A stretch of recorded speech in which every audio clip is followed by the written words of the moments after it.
Good evening and welcome, ladies and gentlemen, to the June 28th, 2016 meeting of the Downers Grove Village Council. It is my privilege to call this meeting to order. There are copies of our agenda on either side of the room. If you haven't already done so and would like to, please pick up a copy and you can follow along with our proceedings tonight. There will be multiple opportunities for public comment, both with respect to items that are on tonight's agenda, as well as a segment under item 4, which is reserved for public comments of a general nature. At that point in the meeting, any members of the audience who have questions or comments of a general nature with respect to things that are not on our agenda tonight, that will be the opportunity to come down to the podium, introduce yourself, and we'll welcome hearing from you at that time. It is our proud custom to begin our meetings by reciting the Pledge of Allegiance. So I'd like to ask everyone to please rise at this juncture and join us in reciting the pledge. I pledge allegiance to the flag of the United States of America and to the republic for which it stands, one nation, under God, indivisible, with liberty and justice for all. Thank you for joining us in that. I'd now like to ask our fine village clerk, April Holden, to please call the roll. Commissioner Waldeck. Here. Commissioner White. Here. Commissioner Vatimo. Here. Commissioner Jose. Here. Commissioner Olson. Here. Commissioner Barnett. Here. Mayor Tully. Here. Thank you very much. It brings us to item 3, which pertains to review and approval of prior minutes of council meetings. We have one set of minutes tonight to review and approve, and those are our minutes from our June 21st, 2016 meeting. Are there any changes, questions, or comments, corrections? Mayor Tully, I move to approve the June 21st, 2016 minutes as presented. Second. All in favor? Aye. Any opposed? Those minutes are approved. And just like that, I know you barely had a chance to sit down. We're already at item 4, which is for public comments of a general nature. If any members of the audience have questions or comments of a general nature for the village council, these are things that would not pertain to things that are on our agenda later tonight. We would ask you please come out of the podium, tell us who you are, and we'd welcome hearing from you. Any questions or comments of a general nature? We have some indeed, and they're making their way to the podium right now. Good evening, welcome. Good evening. Dave and Amy Gasson, 5320 Benton Avenue. Good evening, Mayor Tully and village commissioners. You may remember that a few months ago, Dave and I stood up here and presented to you our petition to landmark our home, which is showing there on the screen, a prairie-style American Foursquare. When we were looking for a home back in 2007, we didn't really know much about the Foursquare, but we did know that we ultimately really liked the home that we purchased. However, then, kind of over the course of researching our home and preparing our landmark application, we began to realize just how important the American Foursquare home is in the history of residential architecture across the United States, but also specifically here in Downers Grove. So as our curiosity and interest around the Foursquare grew, we began to wonder just how many Foursquares actually are in Downers Grove. So we therefore set out on a mission to answer our own question. Over the course of several months, Dave and I and our 3 young children walked down all of the streets surrounding downtown Downers Grove and ultimately created an inventory of all of the Foursquares that we saw. We then created a map, which you're seeing now on the screen, of the location of each Foursquare. We came to the conclusion that there is approximately 130 American Foursquares in the boundary areas that we surveyed. There may be a few outside of this, but we believe that we kind of captured the majority of them in this area. So it's kind of interesting to look at the map because you can start to see where there's kind of the Foursquare is a prominent house type in certain particular areas surrounding town. We currently also have a photo of each home, and we hope to supplement the inventory with other information on each home, things possibly like the date of construction, materials used, whether or not it's a kit home, etc. Also, in an attempt to create awareness and maybe a little bit of excitement for the American Foursquare, we recently created a Facebook page, which has over 80 likes so far. We just created it about 10 days ago, so we're pretty excited that we have 80 likes. The name of the page is I think that's about 79 more likes than I have on my page. I doubt that, but thank you. The name of the page is American Foursquares of Downers Grove. I appreciate most of you commissioners have already liked it for us. We encourage everyone to like it, please, and also those watching at home and in the audience, you don't have to live in American Foursquare to like our page. We are not exclusive. And then if you, the next slide, you'll see this is just a small sampling of the Foursquares that we discovered in Downers Grove. What we noticed was that while each Foursquare is distinctively unique, they each have an undeniably recognizable form. In fact, even our 4-year-old quickly learned what a Foursquare looked like and was able to recognize and point one out when we saw one. I will admit that by the end, the kids were tired of looking for Foursquares, but I think it was a good experience overall. Our next step is to create a flyer, which we will deliver to each of the identified Foursquares in our survey. This flyer will most likely contain some general information on the history of the Foursquare, and we'll request owners to pass along information to us about their home that they might have so that we can then add the information to our inventory. Lastly, in addition to this becoming a fun hobby for Dave and myself, we hope that our efforts help to increase awareness and appreciation not only for Downers Grove Foursquares, but also for historic preservation in our village. And we'd like to thank you for your continued support. Thank you very much for that terrific report and for doing all that work. You're really raising the bar with the volunteerism in support of historic preservation and celebrating what we have in our community and encouraging others to appreciate it at the same level as you have demonstrated through landmarking your own home. So thank you very much. It's obviously one of the big important aspects of recently amending our ordinance was not just to make it easier and lower the bar and obstacles for historic preservation landmarking, but also to raise awareness in the community about what we do have and what our rich heritage entails. And can't thank you enough for doing this and sharing it with the entire community. It's something that we continue to be very proud of. It was fun. Thank you. Thank you.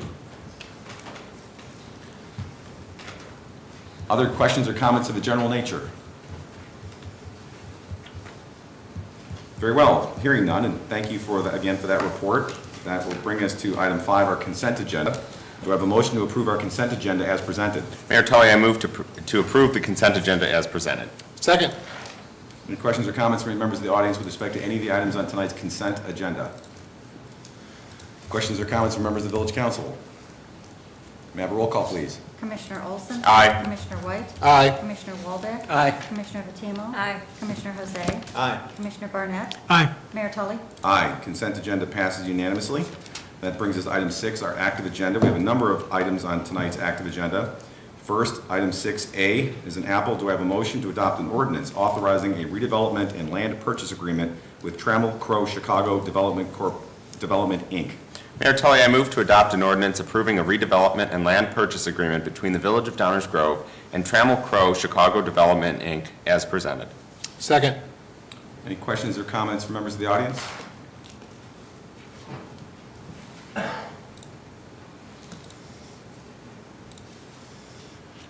Good evening, welcome. Good evening. Don Renner, 1304 Maple Avenue. I apologize for not being able to attend last week's meeting. It was my oldest's 9th birthday, so could not excuse myself from the family obligations. I recognize that we're seeking or moving tonight to approve the contract with Trammell Crow, but I still feel it's necessary for me to make comments tonight. I have 4 concerns with this proposal, a few comments as to the justification that I've heard so far in support of this proposal, some questions, and a few proposals. My primary concerns with this project are 4.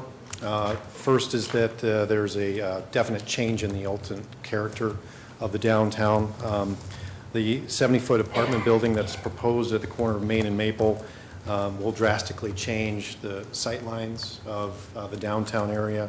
I envision what it would look like coming from the south on Main Street as I travel north to the downtown district, how this building will change my overall viewpoint of the downtown. I know this is supposed to be the gateway to the downtown business district. I just find it very hard to believe that an apartment building is what we want to be as our gateway to the downtown business district.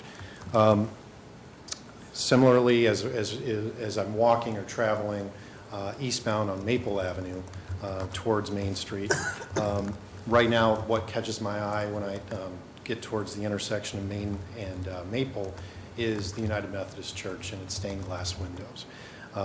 Now, with this project, we'll be viewing an apartment building that's 70 feet tall with a pool on the second floor, maybe towels strung over the balcony. I think it's going to have a significant impact on the character of the downtown business area. With regard to traffic, certainly I've now had the opportunity to review the traffic study. Certainly not being an expert myself, I have concerns about a traffic study that didn't take into consideration the additional traffic from the Marquis on Maple Avenue project. Similarly, there was no indication of any impact as far as the plans from the Park District to expand the Lincoln Center. Third, parking. Certainly, there have been several comments from the public on this issue.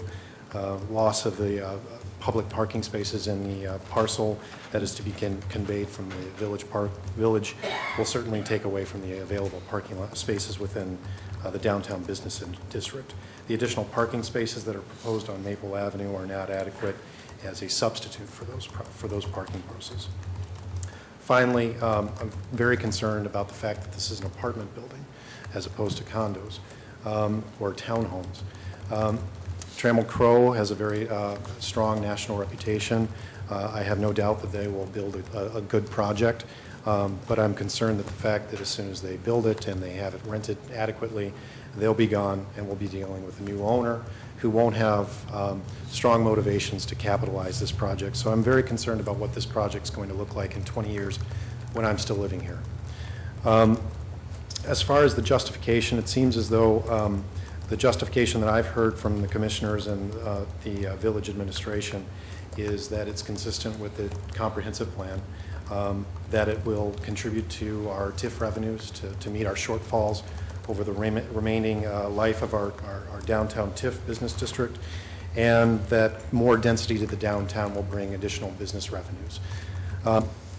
First, with regard to the comprehensive plan, certainly the comprehensive plan from 2012 does contemplate 70-foot tall apartment buildings in this downtown business district. It doesn't mean that it has to be a 70-foot tall apartment building within this parcel. It is a gateway, and the drafters of the comprehensive plan were correct in that regard. But I, again, strongly disagree with the fact that an apartment building is a gateway to our downtown Downers Grove. When I think of a gateway to the village of Downers Grove, I think of turning off 55th Street onto Maple Avenue across Avery Coonley and coming down the tree-lined streets of Maple Avenue in Downers Grove. I think of the brick-lined streets in the northwest quadrant of our city. I think of Prince Pond. I don't think of an apartment building, and that's not what I would like to envision or see as far as what should be developed in that site.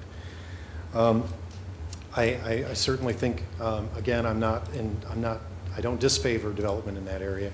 I would like to hear some feedback from the village tonight as to what alternative plans may have been contemplated that were not within this specific scope and size. With regard to the TIF revenues, the Marquis on Maple of, I believe, 55 units is going to generate more incremental TIF revenues over the next 6 years than this apartment complex will. So I'm concerned as to, if we, instead of moving with a 115-unit apartment building complex, could we have considered something with somewhat of a smaller scale, whether it had been condos or townhomes, that would have generated similar incremental revenues that would have met our needs for the TIF shortfall over the next 6 years through 2021. And finally, with regard to bringing more density to downtown and the fact that that's good for business owners, I'm not sure that that's good for residents. It doesn't seem to me that my family often walks to downtown quite a bit. Just last night, having more people downtown in addition to not only this project, but the Marquis on Maple and all of the other projects that have been approved recently, it seems to me that we're moving in a direction that's different than what I envisioned when I moved here. I moved here because Downers Grove was a quaint, beautiful little town, and it was, in my mind, a bedroom community. It wasn't LaGrange, it wasn't Elmhurst, it wasn't Naperville, and I don't want Downers Grove to become that way. So I call into question, after seeing the projects of Marquis and Maple, this project, the project across from the library, are we moving in a direction that's different than what I envisioned when I moved here? And that concerns me. As far as questions, the decision to negotiate with Trammell Crow was approved on May 10th, 2016, and it appears that that was an exclusive arrangement that the village authorized the village manager to negotiate exclusively with Trammell Crow. I would like to hear some comment from the commissioners as to why that decision was made. Was there, why didn't we ask for an RFP? Why didn't we seek proposals from other developers to determine whether or not the scope of the project that Trammell Crow is proposing is what was right for that project, for that parcel? Were other developers approached, and why not? And then as far as Rule 2.36 in the ordinance, there's a waiver of going through the bid process tonight that's being approved in the motion in the ordinance. And generally, under 2.36, you're permitted to do that, but you have to provide explanation as to what's the justification to the residents for doing that. And when I read the ordinance, it just says that it's in the best interest of the residents. I'd like a further explanation in the ordinance, or at least public comment from the commissioners as to why this is in the best interest of the residents. Questions with regard to the fair market value of the lot. Was it ever listed for sale? Have we ever obtained an appraisal? What is the fair market value of the lot?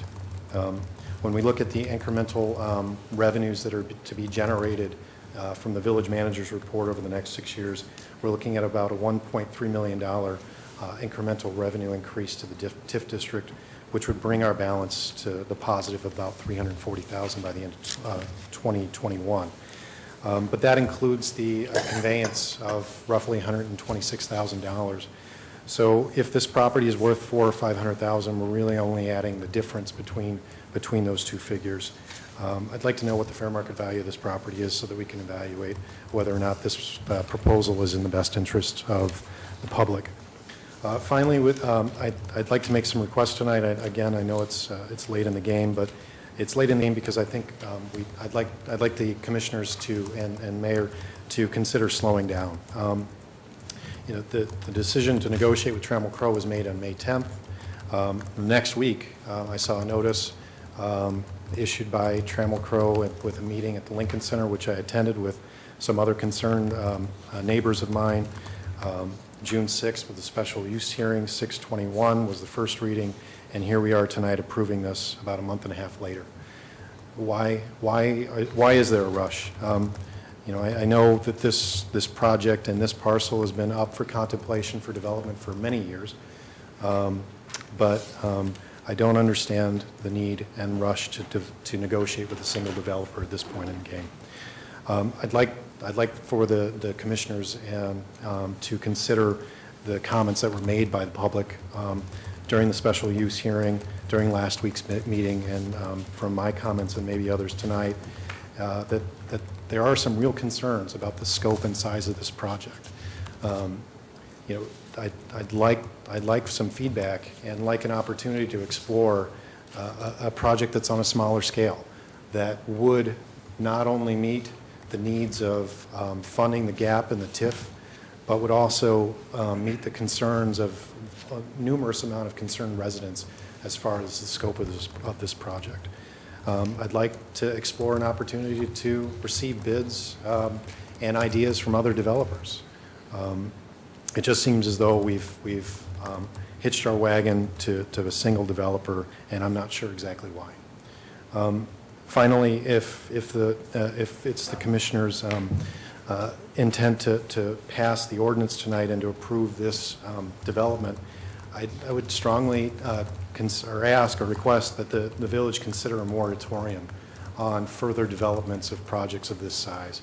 With the Marquee on Maple, with this project, with the project that's being proposed across from the library, I think we really need to step back and consider, do we really need more 70-foot tall apartment buildings in the downtown business district?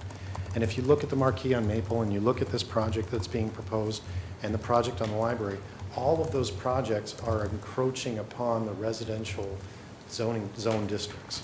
And that's my biggest concern here tonight.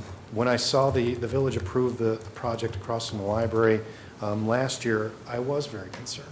I understood that the Edwards House was consistent with zoning, and there was not much that we could do in that regard. So I didn't attend that. I didn't get involved there because I understood that the village was dealt its hand. But this is a project where the village owns the parcel. And my understanding is that this project of this scope is not going to go forward unless the village sells its parcel to this developer. So it's a totally different situation. We have an opportunity to stop this. So if we do indeed pass this motion tonight and go forward with this project, I would strongly, strongly consider that you reconsider the zoning that is currently permissible in the downtown business districts. Thank you very much. I really appreciate all of your time, and I certainly appreciate all the time and thought and effort that goes into your service to our village. Thank you. Thank you. Appreciate you coming. Appreciate your comments. I'm going to try to, because you asked, I'm going to try to answer some of your questions. And obviously, my colleagues can jump in if they want to as well. Many of them were related, so I'm going to try to address a number, maybe perhaps bundled together. In terms of what alternative plans were there for the site, why are we moving so fast? Let me try to address that a little bit.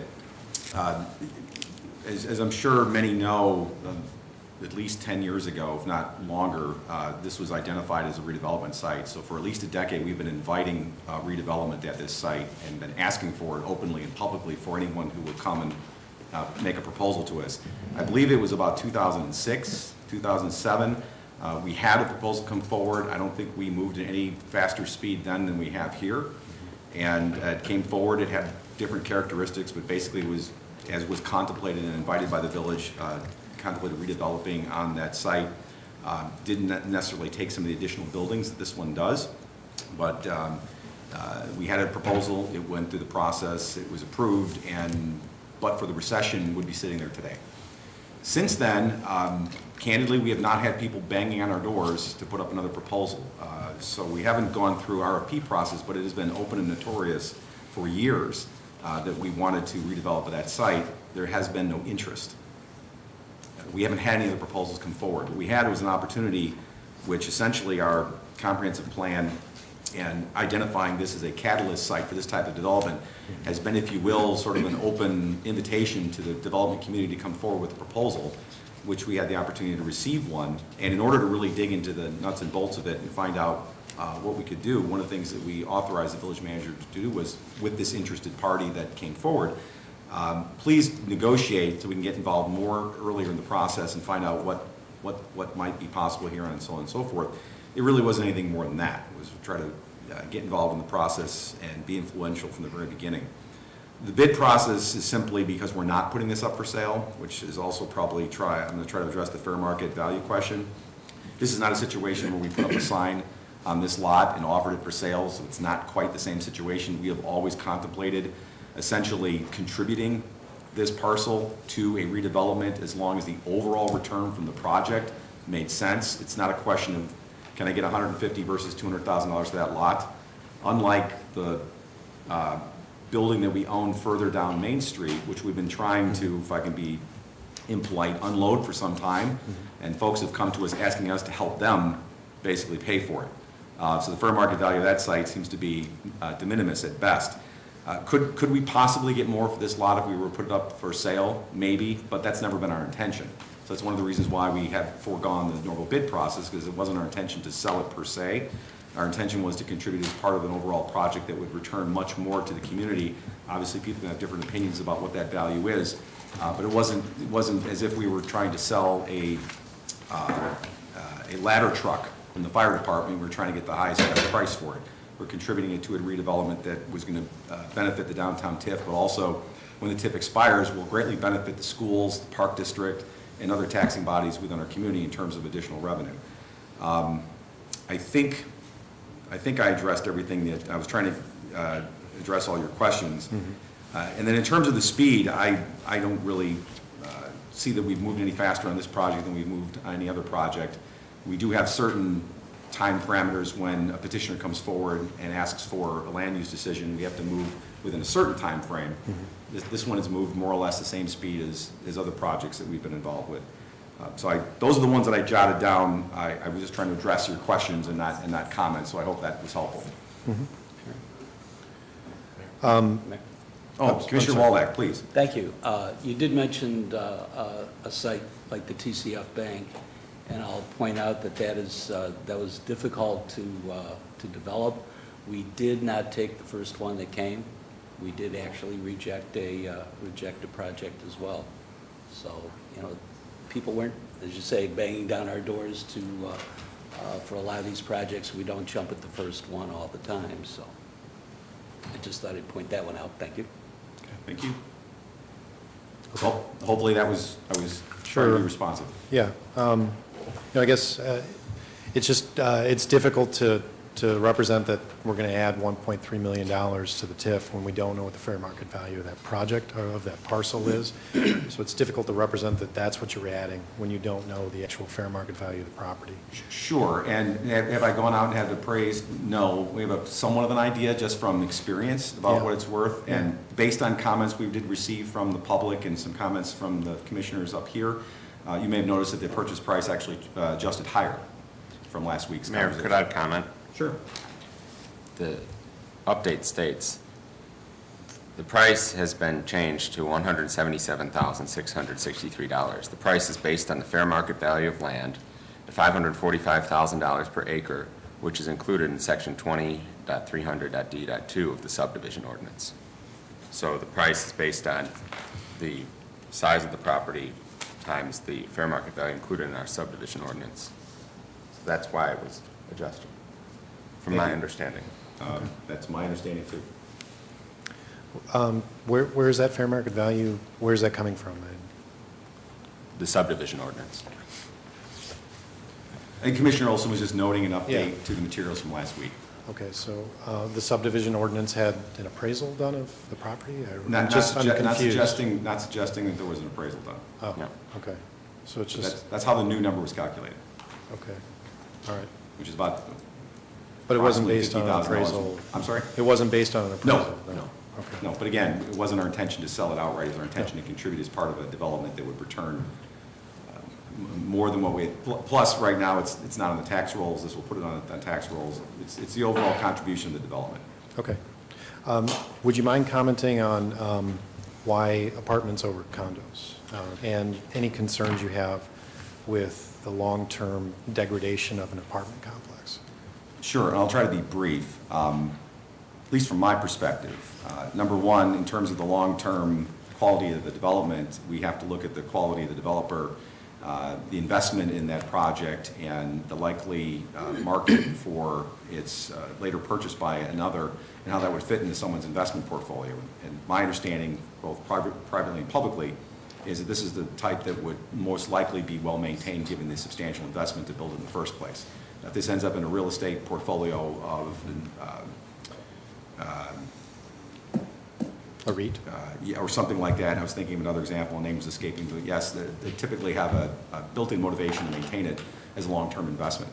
With respect to whether apartments over condos, again, this is from my perspective, I've been hearing for a number of years at conferences with manufacturers and businesses throughout DuPage County that there is a growing need for high-end apartments as workforce housing for, I'm old enough to say this, kids who are technically savvy, who've graduated from college and are going to work for companies like the ones we're trying to attract to Downers Grove in terms of their headquarters, the Grundfosses, the Glanvias, Advocate Healthcare, a lot of technical employees.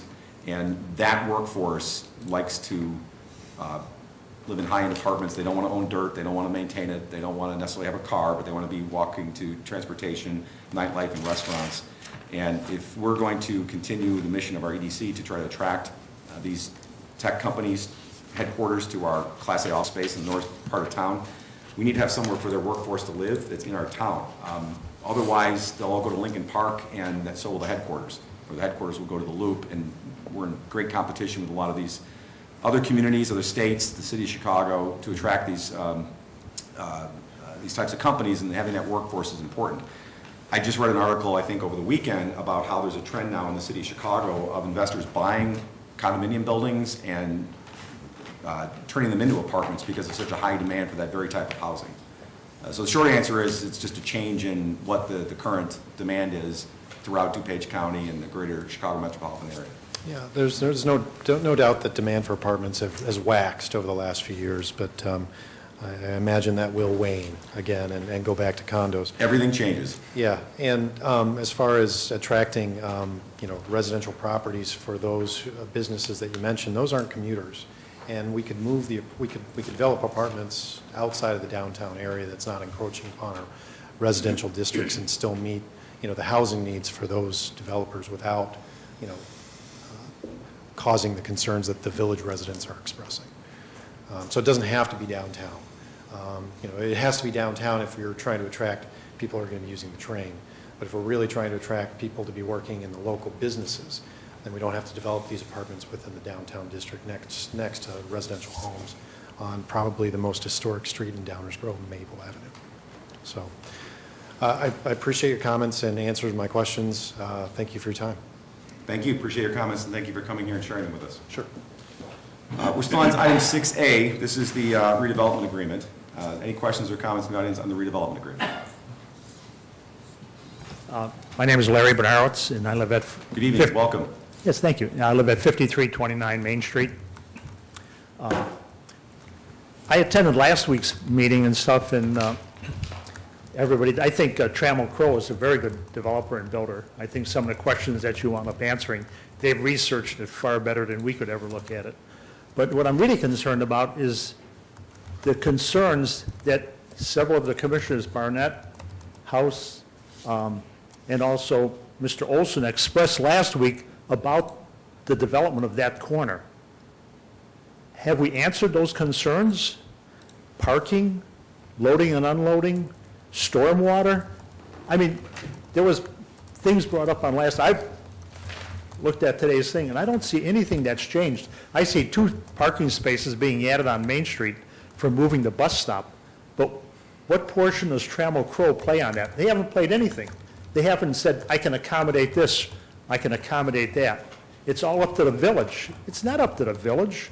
This is a joint effort. We're giving them land, even if we give it them for nothing. But what they should be doing is addressing our concerns from last week, that each one of you guys came back and ladies, came back and said, this is a concern. Yes, let's look at it. How have we answered that? Mr. Popovich came across and made a very nice presentation reiterating what Trammell Crow said. We asked him to do it. We asked Mr. Popovich to go back and say, hey, look at this, how can we develop it? How can we best present this to the public? And he's done a great job at it. But what about our concerns of the 4 things I just named? The density of the area. How can we ask somebody to build a 6-story building with 115 units and say, you know what, you're going to park 2 blocks away? I think it's totally inadequate. Thank you for listening to my concerns. Oh, thank you for sharing them. And when we got to some of the other items, like the next one, which is the, well, actually, when we get to the special use, which I believe is 6C, based on some of the conversations up here and in the audience with respect to parking, for example, a condition was added that would require the developer, Trammell Crow, not the village, to convert the existing bus stop area that's currently striped for a Metro bus pickup on the east side of Main Street that's north of the subject site to add 4 additional on-street parking sites. So no, it's not 15 or 20, but it's additional 4 parking spaces that would be right there in front of some of the businesses. It's an attempt to try to address some of those questions. We have other opportunities to reallocate some parking that we have. There's also a possibility of looking at securing the use of some other currently private-owned land in the downtown for some additional parking. The short answer is we heard those concerns, and some of us up here actually reiterated them. And we are working both with the village and what we control, and in one instance requiring the developer to actually add some more parking to this. So that's one change. The other one was with respect to the purchase price for the land. You'll hear about some other things. Stormwater is something that we're obviously very, very, very serious about. It's a major focus of this and prior councils. And it's something that will have to be complied with in terms of what the ordinances require. I mean, that's no different for this development than it would be if you were putting a shed in your backyard. So while I realize we're not going to be able to address every single concern that's been raised, there's at least, I think, 3 examples I just gave where concerns that were raised, there's been some attempt to try to address them in some fashion. But so we very much appreciate all the comments and questions that we received. Other questions or comments from the audience? Still on 6A, the redevelopment agreement. Good evening, welcome, sir. Good evening. My name is Bob Wayman. I live on Duran Drive. I had three concerns, and let me say, the first thing I saw after I read through the proposal for this building that I just saw last week, which I had not been following because I had not picked up in May that it had been even proposed, but I had learned that it was coming, that this project had been greased somehow. But that's the way it is sometimes. I had three concerns. One was stormwater. And while the building is installing a detention vault, I saw pictures of a design on it. I did not see any capacity on it. I don't know how that vault accommodates the runoff. Of course, there's runoff already from the building and the parking lot that this is replacing, but there is some open area that is going to be covered by this, so that increases that runoff. I don't know if there's been any plans for a green roof, which could help stormwater. I didn't see anything in the design for that, so I'll just throw those two out. As you know, and you have just alluded to here, stormwater is an issue in this village. People downstream on the is it St. Joseph's Creek or Joseph's Creek? Whatever the water stream goes out along Warren Avenue or Burlington, goes west. And the people upstream, up just east of here, are having problems with that drainage, and this is not going to help it. So there are some concerns there, and I don't know that this is being really addressed. It's being allowed to go ahead. Second is the traffic. I read the traffic study, 120-some pages of documentation, and I thought the expression that came to my mind on that, looking at that, was snow job. It was just like bury them with details and they won't see the minutiae. They won't see what's really happening. I think traffic is bad downtown now. This adds to it. Yeah, most of the units in here, the people are going to be inside in their parking garage, but they got to get into it and out of that garage on the Maple. And you've been at the corner of Maple and Main. You know it does not flow easily. It has issues. And this is just one development coming into the village that's going to increase the gridlock in downtown. It's bad now. It's getting worse.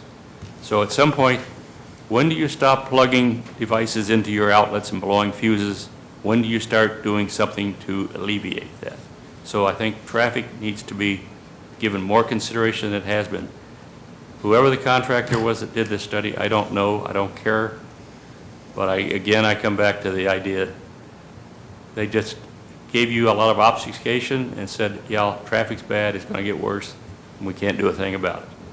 And this is the beginning of one of multiple developments. We talked last night to the Plan Commission, and they are looking at changing some of this stuff. But that voices from We used to have a buzzer when time ran out, but now we have that. So the traffic is a third. The other one was last night we talked about the overall comprehensive plan, and I think this is one piece of a plan, and I don't think we want to take this. I talked with them last night about the comprehensive plan. You make a comprehensive plan, you've got it out there, you've got your zoning, and the developer, Trammell Crow, has said, what can we put in here and meet all those things? And they sure did. They looked at what you had and all the things you gave them, and they said, we can put a big box in there. And you're getting a big box because you allowed it with the zoning and the comprehensive plan. So I hope you'll be around 25 years to see this when it comes. But I don't think it's going to be the best thing you guys could have done for the village. Thank you. Thank you for coming down and sharing your comments with us. Other questions or comments in the audience with respect to item 6A, the redevelopment agreement?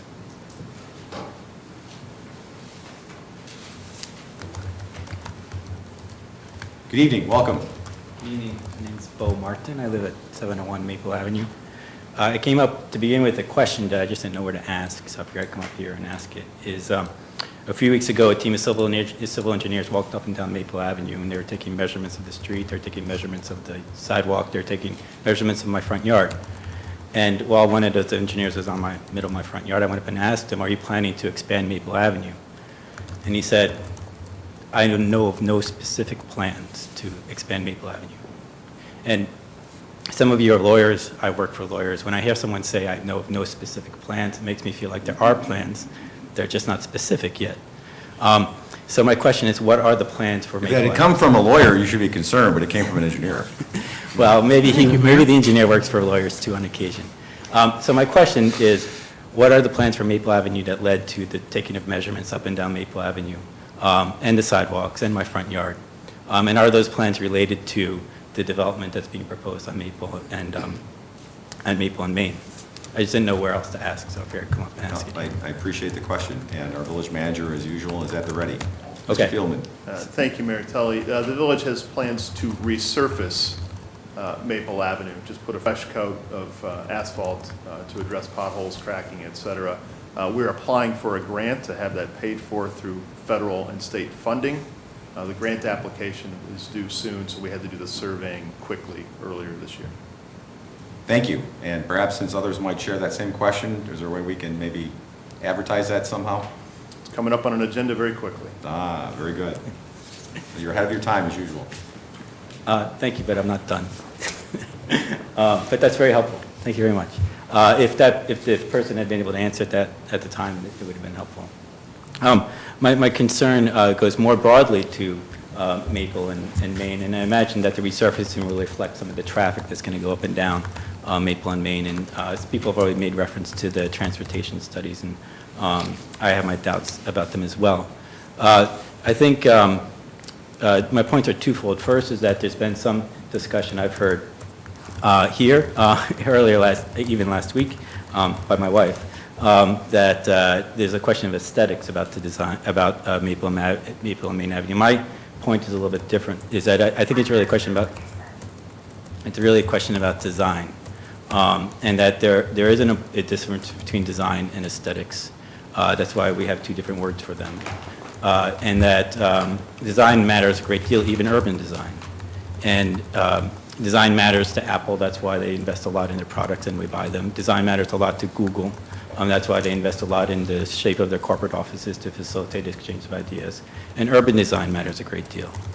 And it's my impression that in the long-range planning that the village done is that there's no incorporation of design as separate from aesthetics in its overall processes.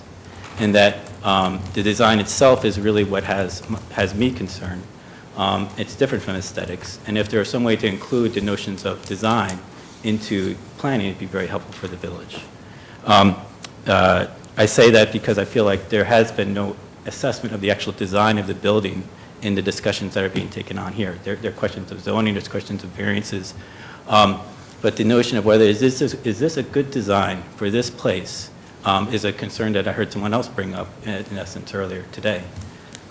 And so if there was a way to incorporate design into the overall long-range design planning process of the village, I think it would be very helpful.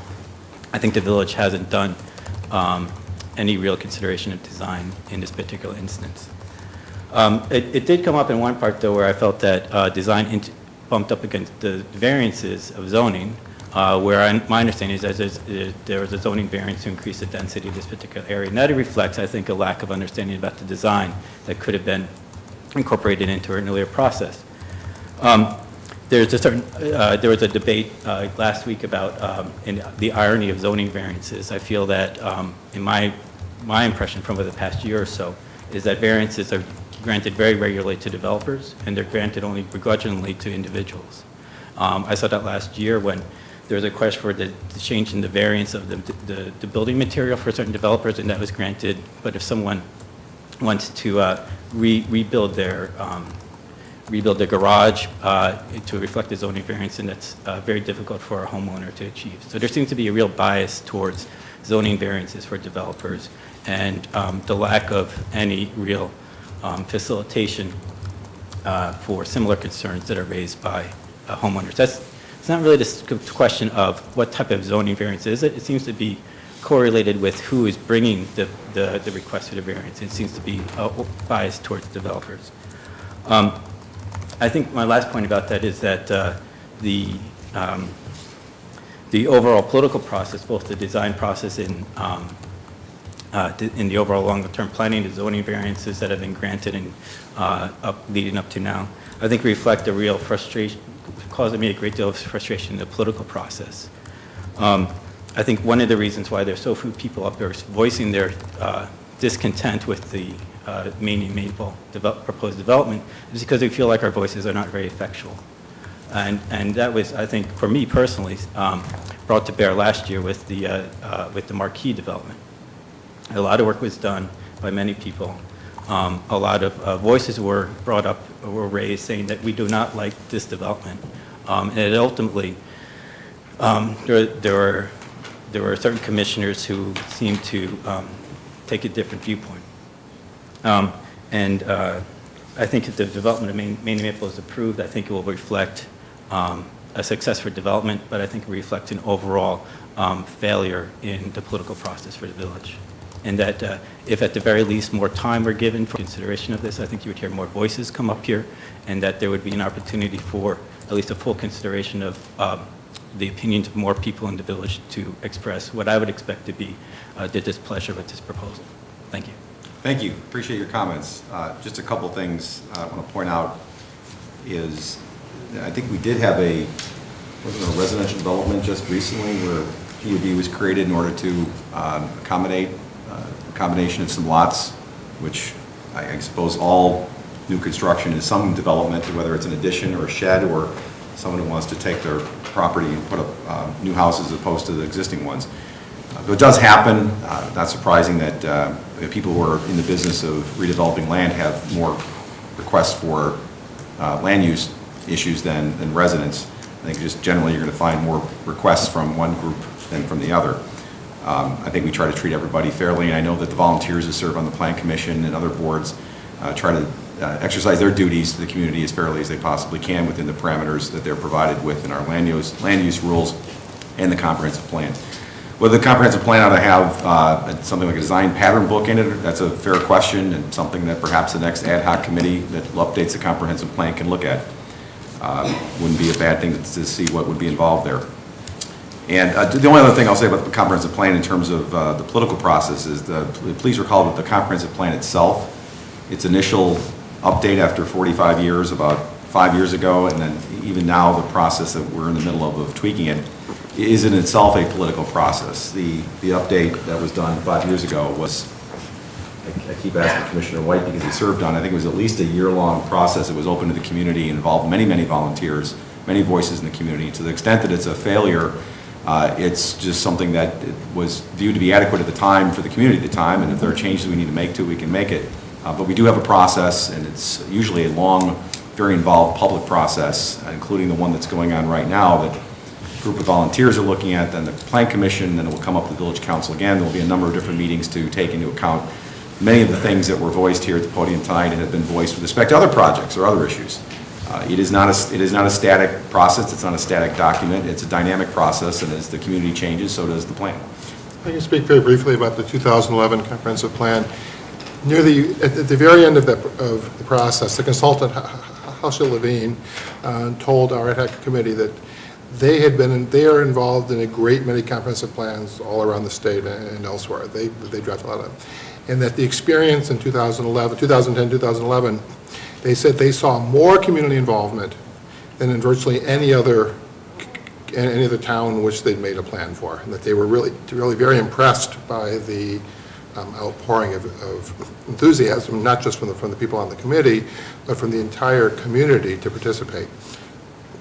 People should participate more, absolutely, and and it's never really quite enough. But I do want to share that specific memory that came to me that in 2011, the consultant said compared to other towns, Downers Grove far exceeded those other towns in terms of active community involvement in the preparation of the plan. I just wanted to make that comment.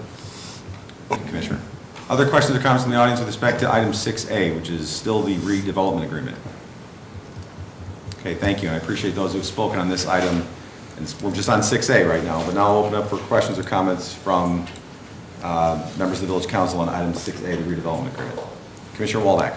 Thank you, Mayor. And this has strictly to do with the purchase agreement that we're deciding on now. I've reviewed the agreement. I'm a bit uncomfortable with some aspects of it. Over the years, I've seen a number of sales agreements, village property, Station Crossing, Katie on the Green, to name a couple.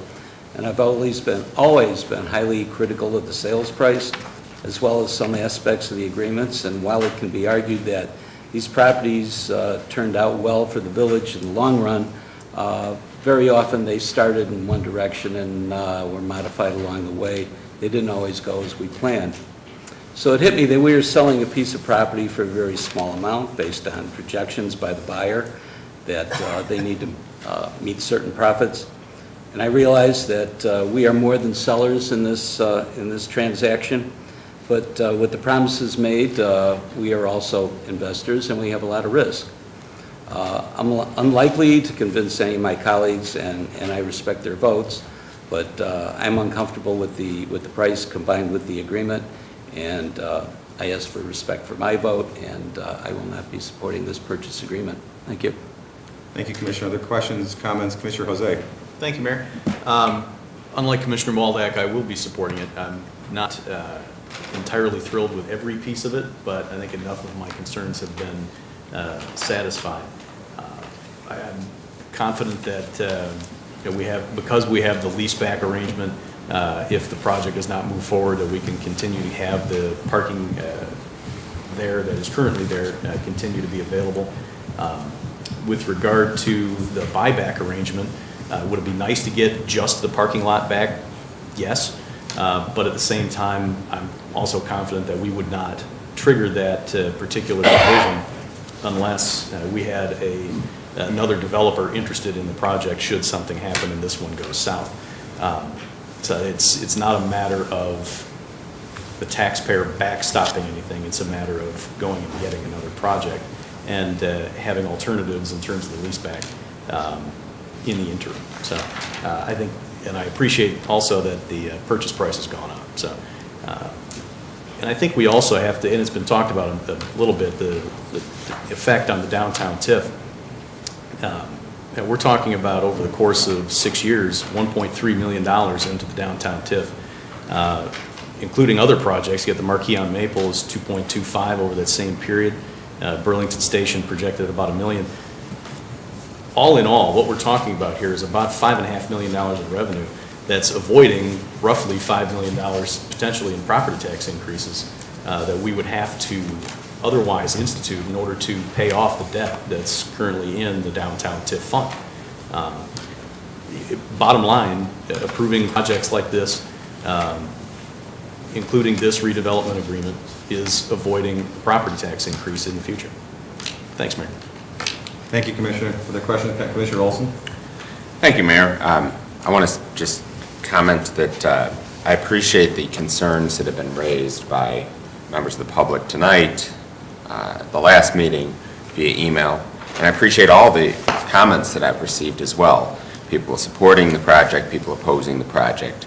I've received a number of direct pieces of feedback, both from my from people in email, one-on-one conversations this weekend at Grove Fest, etc. So I appreciate the engagement of the community. And I want to address a couple of points. I think that you've seen that the council does seek to be responsive to the concerns that are addressed. And I think this council, I would suggest that this council is more responsive than many units of government in listening to the people, giving the people multiple opportunities to comment at length, multiple opportunities to multiple vehicles to comment and share their opinions and their concerns. And I think, and I commend our staff and my colleagues in the council for opening that forum and then being responsive to some of those changes. I will not say, and we are never going to reach a solution that everyone likes. That is the nature of this process. Not everyone will like every aspect of this. Ultimately, all these decisions that we make up here and that we're going to make tonight are compromises. Compromises that are made by seven people that are listening to each of their elected officials. Compromises that are made by 7 people who are considering, elected by the people, and are considering the best interests of the community, and trying to balance all those interests that are shared here, that are shared in our staff report, that are shared in the business community, the residential community, and all of our stakeholders in our community. So ultimately, we're here to balance those concerns. And for me, on balance, this project is a great benefit for our community. I think it will enhance our community overall. I think there are many reasons that I support this project, not least of which I think is the fact that I think this is a great improvement for that site. A site that was once a gas station, that then was taken over, cleaned up, became a temporary parking lot, was intended for development, that fell through. We're now back to a place where we have a project.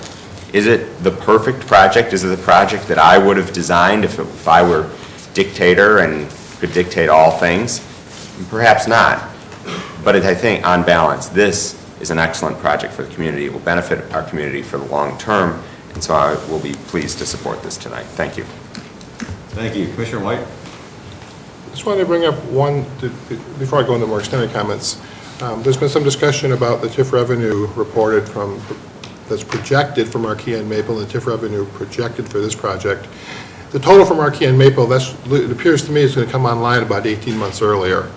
And if we look at the chart over time, the difference between the two projects is not as much as the total, because Marquis and Maple will start producing revenue considerably sooner. So I think there may be some misunderstanding that this project's less valuable than Marquis and Maple. Well, it comes online later, and that's the reason for the lower numbers. That's just a factual point I think is important that everybody understand. I'm going to make comments now about which really apply to all 4, and that way I won't have to, I'll just say basically, if something comes up that I don't think I covered, I may comment later. But for the most part, this should cover everything related to this project. First, I want to be very clear that I believe this project is part of a very significant change in the character of the southern part of the downtown. But the incremental impact of this particular project is much, much less than the change in character that occurred 18 months ago when the Marquis and Maple project was approved. The lion's share of the change in character happened in December of 2014 when Marquis and Maple was approved. The additional change, there's some additional change from here, but it's basically following along with what happened. As been said, I was the chair of the comprehensive plan that was passed for 5 years ago. I do not believe that this project is entirely consistent with the comprehensive plan. That it's actually somewhat larger than we envisioned. That said, it is far more consistent, the comprehensive plan, than the Marquis and Maple project was. And that project, for me, basically broke the ice on the north side of Maple Avenue between Main and Washington. I stood at that podium in December of 2014 and said to the addressed council, when I was not on this council, that we were at a crossroads. Turn left, turn right, but we'd go one direction or go the other. They approved the project. I consider that water under the bridge.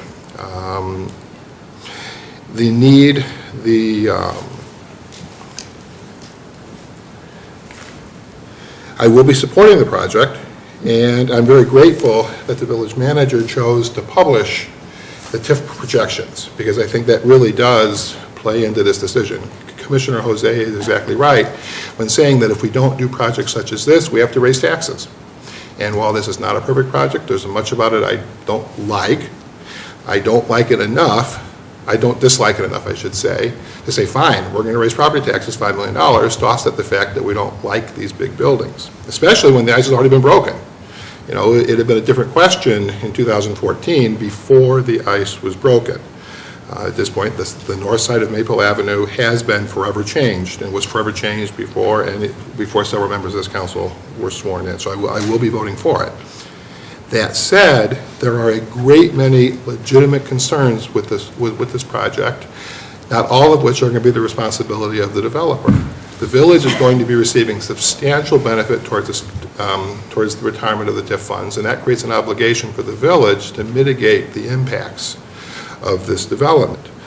The very small thing I think is already underway. Well, I shouldn't use the word small because the people it affects will be hugely important. Striping some handicap spaces along Main Street near some of the businesses that are losing them. For the village to do that, it's not such a big deal. For the people that will benefit from it, it's huge. That's the type of thing that we have to look into. We have to make sure that we take care of. We have to very carefully analyze other alternative ways to replace the parking that's being lost. I cannot support this location, this is really applies to this one, this location remaining a parking lot. That's not the right use for this location. However, eliminating the parking lot creates a need. We have to find other ways to satisfy that need. But there is a nice confluence of circumstances, which is very good, because at the moment, the Comprehensive Plan Ad Hoc Committee is in the process of reviewing the comprehensive plan. In my opinion, this is an ideal time to incorporate the consequences of this project and the Marquis and Maple and all of the downtown region to devise ways to mitigate, compensate, and offset the very real consequences that will come from this project. Traffic is a huge concern. We can argue about how much, but there's going to be more cars. We have to plan for that. We have to take steps to solve that. Parking is a major issue. Yes, we have to plan for that. We have to take steps to solve that. Just saying no isn't going to be the right solution. It's a little bit off track a little bit, but let me say briefly that I respect the expertise of the developer with respect to whether apartment buildings will achieve full occupancy sooner or later than condominiums. My own anecdotal understanding is there's far too many condominiums being built, and that it's easier to fill an upscale, high rental apartment building. And I think we may be better off. But I'll defer that to their judgment. They're investing a considerable amount of money. They're not known for spending money foolishly. If they believe they can fill an apartment building, let's let them go and do it. But I guess I want to close with that we are at an ideal time to reconsider zoning in the downtown, in all of downtown, because quite frankly, we have a committee that's been formed to do precisely that, and we're in the middle. I do want to make one thing. I saw there was a comment earlier, and as part of the update to the comprehensive plan, I strongly support looking into incorporating design approval for at least part of the downtown area. Where that goes, I mean, how that plays out, we need to discuss that. That's why there's committees, and the Plan Commission look at it, we'll look at it, the Ad Hoc Committee look at it. But I do support the notion of design review. That's not in place now, but going forward for certain parts, for certain parts of downtown. So basically, then I will be supporting the project. You know, there's things I don't like. It's incumbent on the village to try to help mitigate and ameliorate, it's a fancy word, those types of concerns. But I will be voting yes. Thank you. Thank you, Commissioner. Other questions or comments from members of the council? Thanks, Commissioner Barnett. Thanks, Mayor. Let's be real clear, talking about the land purchase agreement, authorizing that. Nothing about Marquis on Maple compels the village council to sell the parking lot at the corner of Maple and Main. Nothing. That's entertaining tap dancing. What we have before us right now is a plan that very much is consistent with the zoning rules we have and the comp plan, just like the previous one was. That's why it's huge. Should those change? Maybe so. It's a conversation we're having in other settings, and we'll undoubtedly have again up here. But nothing about what was done last year compels us to sell that parcel of property, which is what we're asking ourselves right now. This is a value question. It's values for the community, for what we think we want our community to be. It's values for what the expenses that our community has to bear. And it's, as David said, it's balancing those. It's a compromise. That's exactly what it is. In 1997, those same compromise kinds of conversations, those same weighing of benefits and nobody getting exactly what they wanted, implemented a TIF. That TIF redeveloped our downtown. Some would suggest that it saved our downtown. It absolutely fixed up 40 years' worth of neglect. That TIF incurred debt to do so. It has to be repaid. That is part of this conversation. It can't not be part of the conversation. Whether or not we get to the special use and we think that's appropriate and the PUD is appropriate, we can talk about some of these other things. But the idea that we might sell this property to facilitate a big investment in our downtown, is absolutely consistent with 97's investment in the TIF. It's consistent with 2011's work on comprehensive planning. It's consistent with the zoning changes made in 13 to try and facilitate that comprehensive plan. What this means for money, for some perspective, and I'm going to probably hear about it's all about money. It's not all about money. Some people brought us, just like last year and again this year, a plan consistent with our planning documents. Should we do it? That value question, this is millions and millions of dollars. This is $450,000 a year of property taxes. $450,000 a year. For some perspective, we, for the last 2 or 3 years, have absolutely wrung our hands over $1 million worth of property tax increases. This is $450,000. Those properties right now are contributing about $25,000 in property taxes. That's big, real money to every taxpayer in Downers Grove. For our partner organizations, if this TIF winds out in 2021 without requiring property taxes to pay for it, as Greg indicated, it's probably somewhere in the neighborhood of $3 to $4 million of additional revenue available to Districts 58, 99, the Park District, and other taxing bodies by the 1997 council. Martin, I don't know if you were on that or not, but jumping in and recognizing this was an opportunity. It was, it was 3 mayors ago and 25 council people ago, recognizing that we really needed to do something, and we had to dig in our heels in and make some big investments in our downtown. That's what we did, and now we're paying it back.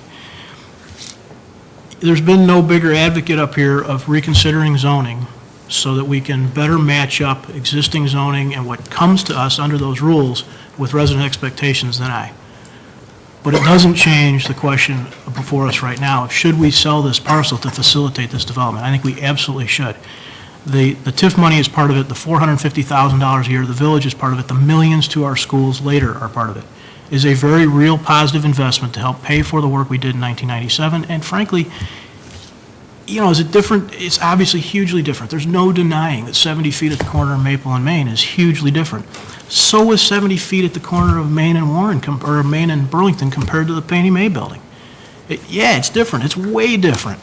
But it's also part of what's keeping our downtown paying for itself and vibrant. And there's study after study after study that suggests downtowns with high density over a long period of time do better than downtowns with low density. And you can see that in rural America. You can see it in mid-market places like Milwaukee and Indianapolis. You can see it in Downers Grove. You can see it in LaGrange and Elmhurst.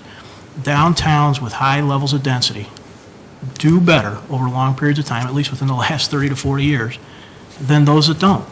This is a major investment in our downtown, and I think this is a plan that we should all approve. The discounted rate, so to speak, of the sale price, we talked, multiple ones of us have talked about that as being, related to the TIF and related to future taxes, but it also realized it's also on its own right now. It's largely within our zoning rules. I don't want to say undevelopable, but it's a largely unsellable parcel. If you take our existing density rules and our existing building rules and our existing stormwater rules and apply them to just that parcel, just the parking lot parcel, it's really doubtful there would be any redevelopment for that site. There's a host of reasons why. You can start to process them in your head, but so that sale price is discounted for a variety of ways we've all talked about, but I think there's also a reality. Martin alluded to it when he talked about the parcel in Middletown we're trying to sell, but the reality is that parking lot is on its own is really not a developable site. It only has value as part of these other 2 sites, which we don't know. So I think there's every good reason to do this, and I'll be supportive of this. I'll talk some more about some of the other issues, Mayor, as we come to them, but as relates to the land purchase agreement, I'm totally supportive of it for the reasons I just stated. Thank you, Commissioner. Any other questions or comments from the council on item 6A? Hearing none, I will ask for a roll call, please. Commissioner Olson? Aye. Commissioner White? Aye. Commissioner Waldeck? Nay. Commissioner Fatimo? Aye. Commissioner Jose? Aye. Commissioner Barnett? Aye. Mayor Tully? Aye, the matter passes 6-1, and that brings us to item 6B as in boy. Do we have a motion to adopt an ordinance rezoning certain property located at the northeast corner of Main Street and Maple Avenue in Downers Grove? Mayor Tully, I move to adopt an ordinance rezoning certain property located at the northeast corner of Main Street and Maple Avenue as presented. Second. Questions or comments on item 6B from members of the audience?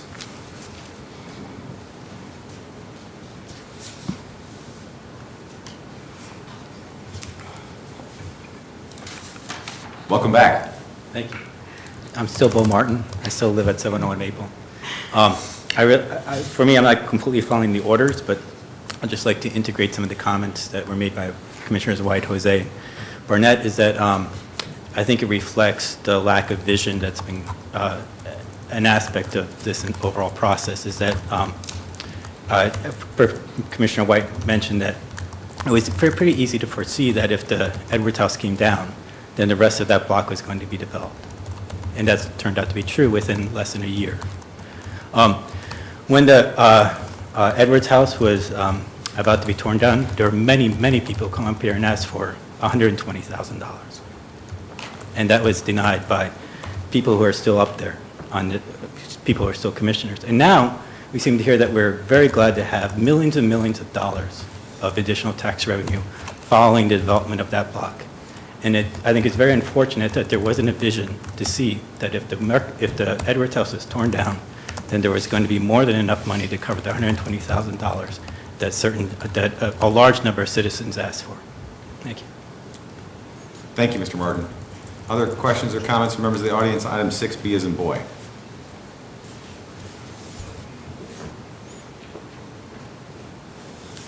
Good evening, welcome. Good evening. Tom Weiler, 709 Maple Avenue. I just want to state for the record that I'm not opposed to developments of this type. What I'm opposed to is the fact that it's happening here along Maple Avenue. I was one of the people that was opposed to the development of the marquee on Maple because it was completely out of character with the rest of Maple Avenue. It was a completely residential street, even though it had some commercial zoning near Main Street. And what's happening is exactly what my fear was, is that once that development took place, you're going to have all these other massive developments on Maple Avenue, which are totally out of character with Maple Avenue. And my problem, my objection is that there was a mistake made in how this property was zoned as downtown business with no buffer with the residential on either side of it. I don't think that there should have been any part of Maple Avenue zoned downtown business. I think it should have been all buffer zones so that you didn't have huge developments like this that were out of character with the rest of Maple, which is a completely residential street. And there's still parts of Maple that are zoned, that are in the downtown zoning, with the downtown zoning designation, that are residential in character. And my concern is that those properties are going to be next. The law office on the corner of Washington and Maple that was an old brick house, that's, I believe, zoned downtown business district. So are we going to put a development like this right there in that corner? That's going to continue the creep down Maple Avenue. I just think that's wrong. So one of my questions is there a way to change the zoning of those properties on Maple Avenue from the current downtown business zoning to make it part of the buffer zone? And if there is, has there been any discussion about that? I heard that there's some discussion about changes to the comprehensive plan. Are changes to the zoning, the current zoning, part of that discussion? And if they're not, how do we go ahead and make that part of the discussion? Because I think that's something that needs to be addressed. My concern, because I live on Maple, is Maple Avenue, but there may well be other areas where that same condition exists. Your answer to your question is yes. That has been identified by this council and previously as an important issue. Yes, there is currently a process underway to update the comprehensive plan as part of a step in a process that will lead to a conversation about rezoning. I haven't seen the final details yet, but from what I understand, there are a number of recommendations about buffer and edge and other types of zoning to address the very issue you talk about. A number of us up here have mentioned that very corner, the northeast corner of Washington and Maple, as a poster child, if you will, of where some things may need to be changed. There have been similar changes in other areas. Folks are familiar with the Prince Pond area, which also has a great deal of historic value. I remember many years ago, before a number of my colleagues were up here, we went through a similar exercise and had to make some changes that were very much mindful of what the future would be for the area. And those have proven to be very successful. So, Mr. Wiley, yes, to answer your question, there has been conversation of that. There's currently conversation about that. There is a process to change zoning, and I suspect it will be very pointed before this council for changes as soon as. First discussion is tentatively scheduled for July 12th. That'll be the comp plan, and then probably back to the council for zoning consideration in the fall. Thank you. So within the next several months. All right, next several weeks. Well, it'll start in the next few weeks, but the process will be over the next several months. Thank you for your question, your comment. Any other questions or comments on item 6B as in boy? Thank you. Questions or comments from members of the village council with respect to 6B? Commissioner Waldeck. Thank you, Mayor. Well, the purchase price of the agreement has been set, so I'm going to try, as Commissioner White tried, to cover the next several items all at once to save time and to be more clear as to what my intentions are. This wasn't a slam dunk. It wasn't a done deal, at least as far as I'm concerned. And in talking to my colleagues, I listened to and I considered the pros and the cons, and I respect all those who have different opinions. I mentioned a number of concerns at the workshop last week. As what happened after the Planning Commission meeting, not a whole lot has changed with the plan. No major accommodations have been made, and we're kind of at a take it or leave it type of situation. I would, too, like to have seen something different, but it's not there. Given the last proposal for this space a number of years ago, it's unlikely that we'll get something like this. I've complained about the lack of parking in other developments to no avail, even from the business community. This development at least meets the requirements with some jockeying around with compact and tandem spaces. This is not meant to be a parking lot. It's not financially feasible to remain a lot, even to the detriment of the local businesses who should have recognized that the lot next to them was owned by the village and temporary in nature. If the financial forecasts are correct, this will save property owners, all the property owners in the village, about $60 on their tax bill. This project is intense. That ship has sailed, and with the marquee on Maple, and I know there's maybe some difference of opinion with the effect of the marquee on Maple, but I solidly believe that with the marquee on Maple going west, it's too late.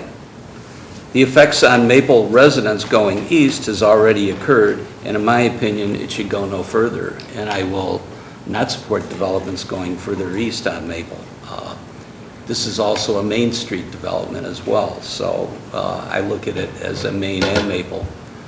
I grew up on the city, and on both sides of the block, there were gray stones. It was beautiful, tree-lined. It was great. Then on one corner, there was a 28-story building with over 160 apartments. It didn't ruin the neighborhood. Property values were not hurt. People did not always walk around with their heads up in the air as they always, as they always did. They walked straight ahead. On this project, there's going to be retail on the main floor. People aren't going to be looking up and saying, this is a monstrosity. I don't believe that. I think we will get used to it. I think it's appropriate, maybe too large, but still appropriate for the main street. It's not what we hoped for, but it's also not what's before us. So I'm going to support it, and I believe it would be a mistake not to support it. Thank you. Thank you, Commissioner. Any questions or comments? Commissioner Jose? Thank you, Mayor. Everybody else is talking about it, so I might as well too. The Marquee on Maple, which was the earlier project, absolutely is a change in the character of Maple Avenue, and this project is another piece in that change. But make no mistake about it, it is a change in character sought in the comprehensive plan and covered by the downtown business and before that commercial zoning of these parcels for the last 60 years. Like it or not, we asked for these projects. as a community. We had more, as it was said earlier, more community input into that comprehensive plan than any that the consultant had seen to date. This is the project we asked for. As far as the zoning code goes, I think this is actually a tougher question than the Marquis on Maple. The Marquis on Maple sought 0 variances from our zoning code. None. Nada. Zilch. This one actually seeks 1, and that's the bulk. And I think that the criteria are met. Looking at folks might be upset about the size and scope of the building. It's under our code. It meets the height requirements. Provides all the parking it is supposed to provide. Is parking a problem in downtown? Absolutely. But that's a larger issue to deal with outside of this project. And I'm glad to see that we're adding 4 new parking spots on Main Street with the elimination of the Pace bus stop. So I'm looking forward to supporting the project. I thank Trammell Crow for bringing it forward. And I think it's the right project under our code and under our comprehensive plan. Thank you, Mayor. Thank you, Commissioner. Other questions or comments from the council? Commissioner Burnett? Just that the rezoning, another concern we've heard about has to do with stormwater. The rezoning doesn't have any effect on that, in the sense that the new project will have to comply with all of our rules and the rules that are out there relative to the county. The net effect, again, if the engineers have not screwed it up, would be either 0 change or slightly improved runoff characteristics. That's different than what you see in some of the residential developments, where a house can come in and 3 can come in and 5 can come in, and pretty soon the neighborhood characteristics of runoff are way different because they're much smaller lots. This parcel right now is mostly runoff and will be controlled going forward in a way to not change those runoff characteristics downstream. Thank you, Commissioner. Other questions or comments from members of the council with respect to 6B?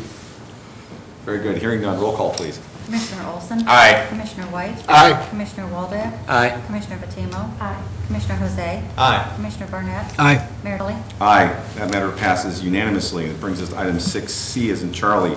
Do I have a motion to adopt an ordinance authorizing a special use for the northeast corner of Main Street and Maple Avenue to permit a mixed-use retail and multi-family residence building? Mayor Tully, I move to adopt an ordinance authorizing a special use for the northeast corner of Main Street and Maple Avenue to permit a mixed-use retail and multifamily residence building as presented. Second. Thank you. Questions or comments from members of the audience with respect to this item, 6C as in Charlie? Questions or comments from members of the village council on, I'm sorry. I spoke too soon. Please. Good evening. Welcome. Hi, Mary Ann Badke, 5408 Carpenter Street. I totally understand, and I sent a comment to the council this weekend via the website, all sides of this. I truly believe, and I commend for being fiscally responsible. But it's really all about timing. If this was 6 months later and because I was at the meeting last night, and they were talking about changing the height, and not only just the height, but the relationship of the building to the site in this area, we wouldn't be having this conversation. The building wouldn't be 70 feet high. It would be much, I think we were talking 45. It would be smaller. It would be a different, I forget what Mark said was the ratio of the building to the site and stuff. So that's kind of my problem with this, and then the fact that Mr. Wallach just said, because I was wondering what the tax burden would be per person or house. I feel like we're selling our soul for $60. It just, and I don't object to development. It's just this building is just going to be too big for that site. My neighbors that live along that area are really concerned about traffic. I live close by. There's already traffic on the street. They're concerned about, creep of more of these buildings coming up. What's going to happen to the historic buildings on Maple, the old post office, the blacksmith shop? It's just, I don't know, it's just sending a signal out. And again, it's all about timing and finances. It is all about money. that's wrong to say it's not all, it is all about money. If the TIF wasn't underwater, there's maybe development there, but I don't think you'd be going this big. And I know in Park Ridge, when the building that Trammell Crow put up in Park Ridge, it was about TIF. It's just, like I said, I can't even put it into words, and when I heard about the $60, and I know it's not that simple, and people would object because $60 is being added to their tax bill. But I think if it just feels like it's going to change the whole nature of that. And I know we'll get used to it, and eventually down the road, we won't even notice it or whatever. But I just feel like, like I said, I feel like our soul's being sold for $60. And I can't put it any other way. And again, I understand the finances, and you have to commend everybody for being fiscally responsible to the village, and it's the proverbial rock in a hard place. But I just feel if it was 6 months down the road, we wouldn't be having this conversation, because by then we would have worked to change the comprehensive plan, and a building of this size would not be allowed there. So it just kind of kills me that it's all about timing and all about money. And I appreciate, I know your concerns and stuff, and you're working for the village, but I just don't know what the answer is, other than I just don't like the way this building looks and fits on that site. And it's going to be looming when you walk south on Main Street, because Main Street goes up, it's just going to be there. And I noticed that the other day when I was walking, and when you walk from where I live at Carpenter, again, it's going to be in your face. So it's a tough one, but I just really think it's wrong for this site. It's not a bad building, they're not bad developers, nobody's a bad guy. I just wish there was a better way to do this, and I don't have that answer. Unfortunately, we don't have the time, apparently, to find that answer. So I appreciate all your work. Like I said, I just don't know where to go with this, other than I'm just very disappointed in what this is going to do to that particular corner. So, thank you. Thank you for your comments. Appreciate you sharing them. Questions or comments from members of the council with respect to item 6C as in Charlie? Commissioner Waldeck. I wasn't going to add anything, but for those who might wonder where that amount came from, as a rule of thumb, for every $25,000 spent or saved, I believe that's about $1 on the tax rate. So that's how it's calculated. That would be about maybe a 12% increase in taxes just on this one issue. And something that came up before was the condos versus apartments. I grew up in a trend where all the apartment buildings were going condo. And it's a lot easier to go from apartment to condo than it is condo to apartment building. So, if that trend it's going to be apartments. If the trend changes, it can always become condos later on. It's a lot easier than going the other way. That's it, Mayor. Thanks. Thank you. Other questions or comments on 6C as in Charlie? Hearing none, may I have a roll call, please? Commissioner Olson? Aye. Commissioner White? Aye. Commissioner Waldeck? Aye. Commissioner Patimo? Aye. Commissioner Jose? Aye. Commissioner Barnett? Aye. Mayor Tully? Aye. The matter passes unanimously and brings us to item 6D as in David. Do I have a motion to adopt an ordinance designating the property at the northeast corner of Main Street and Maple Avenue as planned unit development number 47 and authorize construction of a mixed-use retail and multi-family residence building? Mayor Tully, I move to adopt an ordinance amending the zoning ordinance of the Village of Downers Grove, Illinois to designate the property at the northeast corner of Main Street and Maple Avenue as planned unit development number 47 and authorize construction of a mixed-use retail and multifamily residence building as presented. Second. Questions or comments on this item 6D from members of the audience? Questions from members of the Village Council? Commissioner Barnett?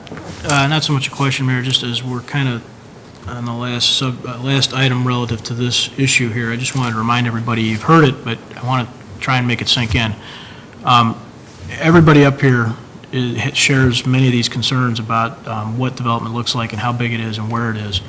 And that's why this council has asked for and has started this process of reviewing the comprehensive plan, which will lead to likely some adjustments to zoning. So I'd love it if everybody that wrote us emails and that came and talked to us would engage themselves in that process, because those will be public hearings as well. And that's sort of more of an opportunity. I mean, we hear sometimes, we're not listening. Some of what we're doing is reacting to applying the law equitably, and that provides some challenges, because I don't like something. Well, that still doesn't mean that we can just avoid the law. But we're going to start considering rewriting some of that. The zoning ordinance is a law, and it's going to get some adjustments. And this is a great opportunity over the next probably 2 to 6 months, somewhere in that neighborhood, to really engage yourselves and tell us about that, because now we can. We can just make those changes.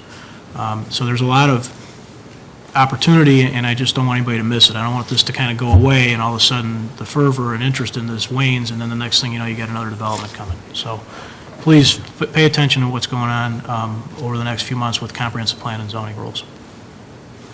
Thank you, Commissioner. I just want to pick up on that and thank everyone who did weigh in, share comments, suggestions, ideas, concerns, either via email before this even hit the public hearing process, at the very lengthy Plan Commission meeting that I had the opportunity to attend most of, the neighborhood meeting that took place, the Village Council workshop that took place, over the 3 days of Rotary Grove Fest, when members of the Village Council were stationed at the corner of Main and Burlington, there were a number of people who came by and shared their thoughts with us on the project and comments. Tonight's Village Council meeting and all the emails, phone calls, letters, and everything else that we received from the community, all of that is greatly appreciated, and very proud of this community for its level of engagement. As you heard hinted at earlier, it's one of the things that makes our community quite exceptional. So I want to thank everybody for that. Understanding, of course, that we can't always address and satisfy everyone's desire, but we do take all that into consideration and do try to achieve a balance in a multifaceted project and a multifaceted issue. So with that, I'll ask for a roll call, please. Commissioner Olson? Aye. Commissioner White? Aye. Commissioner Waldeck? Aye. Commissioner Fatimo? Aye. Commissioner Jose? Aye. Commissioner Barnett? Aye. Mayor Tully? Aye, that matter passes unanimously and brings us to item 6E as in Edward. Do I have a motion to adopt a resolution to submit a public question to the electors of the Village of Downers Grove concerning funding all stormwater costs using a stormwater utility fee instead of property taxes? Mayor Tully, I move to adopt a resolution initiating the submission of a public question concerning funding of stormwater costs using a stormwater utility fee instead of property taxes as presented. Second. Questions or comments on this item from members of the audience? Questions or comments from members of the Village Council? Commissioner Barnett? I'll be supporting this and the next two items as well tonight. I think it's certainly the right thing to do. I am disappointed that the current value was touched on, but not the premise about it continuing the likely increase. I know that's dangerous ground and kind of shaky ground for referendum wording. I appreciate that. I'll support these. I hope that we, for the record, do an exceptional job and a over-the-top job of educating and putting out information between now and then, because that, in my mind, is one of the major issues that people should clearly understand as they make their selections come Election Day. Thank you, Commissioner. Other questions from members of the council? Very, very briefly, I concur with Commissioner Barnett that we really need to do an excellent job of education, because we are setting ourselves up for a 4-week lightning round in late November or early December. But I think we really do have to do this so that we can establish, hopefully establish consensus across the community about the direction we're going to take going forward. Thank you. No other questions or comments? May I have a roll call, please? Commissioner Olson? Aye. Commissioner White? Aye. Commissioner Waldeck? Aye. Commissioner Fatimo? Aye. Commissioner Jose? Aye. Commissioner Barnett? Aye. Mayor Tully? Aye. Matter passes unanimously and brings us to item 6F as in Frank. Do I have a motion to adopt a resolution to submit a public question to the electors of the Village of Downers Grove concerning funding all stormwater costs using property taxes instead of the stormwater utility fee? Mayor Tully, I move to adopt a resolution initiating the submission of a public question concerning funding of stormwater costs using property taxes instead of a stormwater utility fee as presented. Second. Questions or comments on this item from members of the audience? Questions or comments from members of the Village Council? Hearing none, may I have a roll call, please? Commissioner Olson? Aye. Commissioner White? Aye. Commissioner Waldeck? Aye. Commissioner Fatimo? Aye. Commissioner Jose? Aye. Commissioner Barnett? Aye. Mayor Tully? Aye. That matter passes unanimously and brings us to item 6G. Do I have a motion to adopt a resolution to submit a public question to the electors of the Village of Downers Grove concerning funding stormwater costs using a combination of stormwater utility fees and property taxes. Mayor Tully, I move to adopt a resolution initiating the submission of a public question concerning funding of stormwater costs using a combination of stormwater utility fees and property taxes as presented. Second. Questions or comments on this item from members of the audience? Questions or comments from members of the village council?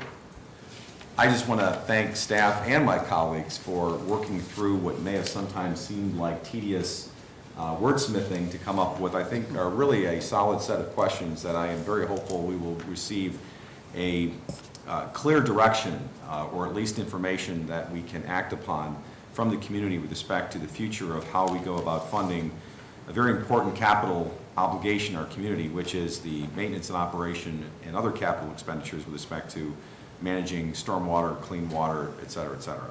So hopefully this will be a very successful endeavor. It certainly would be terrific to hear directly from the community on this topic.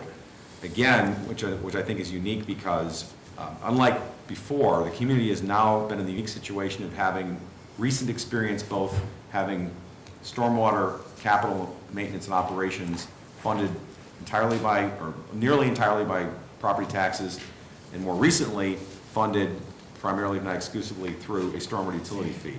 So the community's now had an opportunity to contrast and compare, and hopefully that paired with the education process that I'm equally excited and committed to, we should get some good input. With that, may I have a roll call, please? Commissioner Olson? Aye. Commissioner White? Aye. Commissioner Waldeck? Aye. Commissioner Gatimo? Aye. Commissioner Jose? Aye. Commissioner Barnett? Aye. Mayor Tully? Aye, that matter passes unanimously and brings us to the end of our active agenda and on to item 7, our first reading or our workshop agenda. We have a couple of items on our workshop agenda tonight and a little bit of a switch up now. This is a less formal part of our agenda where items are presented for discussion and presentation only. There will be no vote on these items tonight. Typically, we begin with a presentation of the item from village staff, and we'll start with questions from the village council because we're workshopping this, and then we will ask for an opportunity for questions or comments from members of the audience. Again, no action will be taken on these items tonight. As is typical, I will ask our village manager, David Fieldman, to please introduce the items. Mr. Fieldman. Thank you, Mayor Tully. There are 2 items on tonight's first reading agenda. The first item is an ordinance establishing provisions for mobile food vendors. This is the long-awaited food truck ordinance. This ordinance is a high-priority action item for this council. The ordinance would create a small-scale pilot program for food truck operations in our village. Under this draft ordinance, which we expect to get some discussion and direction on tonight, it would allow up to 10 permits, or 10 food trucks would be allowed to operate in our village. They would be allowed to operate within portions of Ellsworth Park and on parks owned by the Downers Grove Park District. There are many other key terms and provisions that are in the ordinance and outlined as bullet points in the staff report. Happy to answer any questions you may have about those items, but really what we're looking forward to is council discussion and direction on this long-anticipated item. And with that, we're happy to answer any questions. Thank you. I appreciate it. And this has been long awaited. I can recall coming back from the meeting of the National League of Cities that was held in Seattle, gosh, maybe 3-4 years ago, and doing a presentation about how this was something that we should get in front of.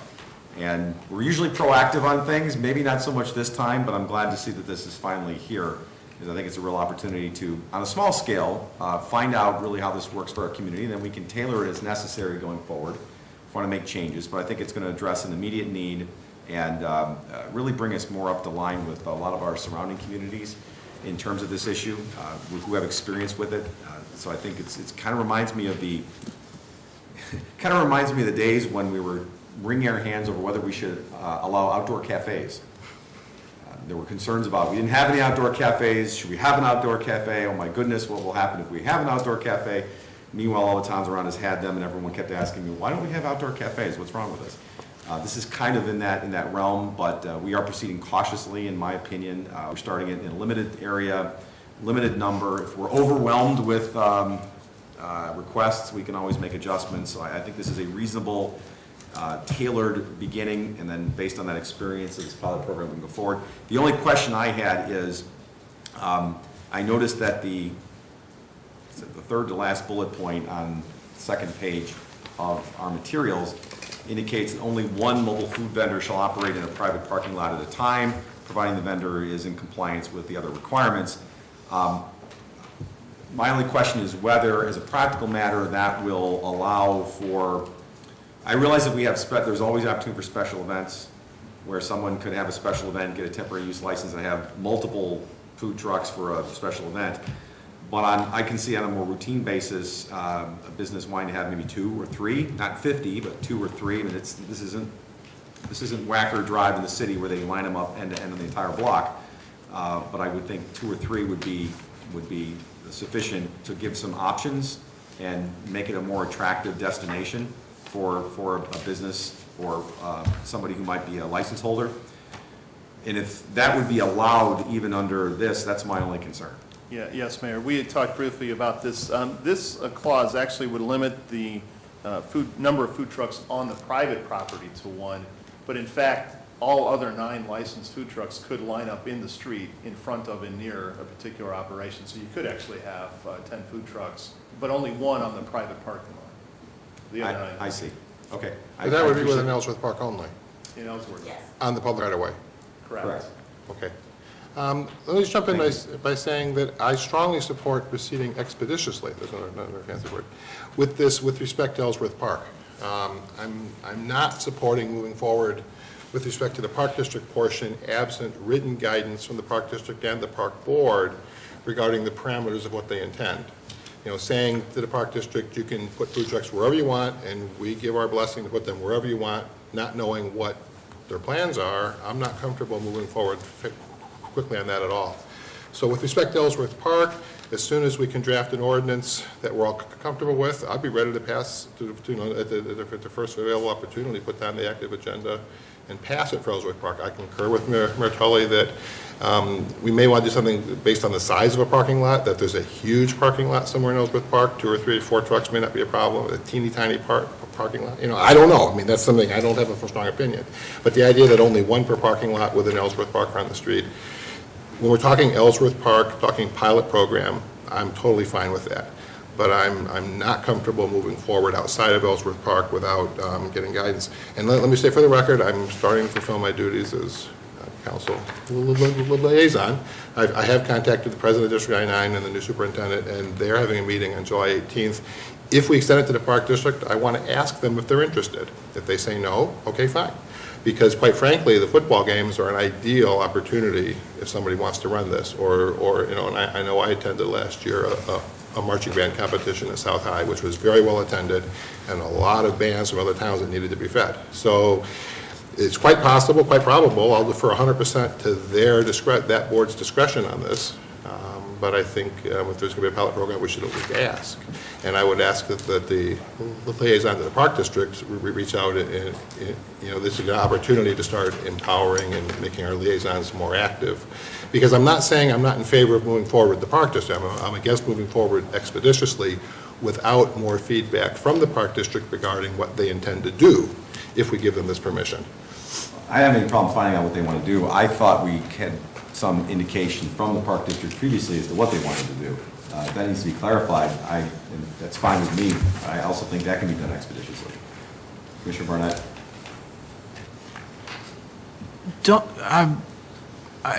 I'm perfectly fine moving forward in almost any form, frankly. But as it relates to Park District or school districts, sanitary district, open house, whatever, not sure that's what anybody would want to do, but are allowing them to operate, well, I guess first question is, when we say private property, we essentially mean non-village owned. I mean, the Park District is private property.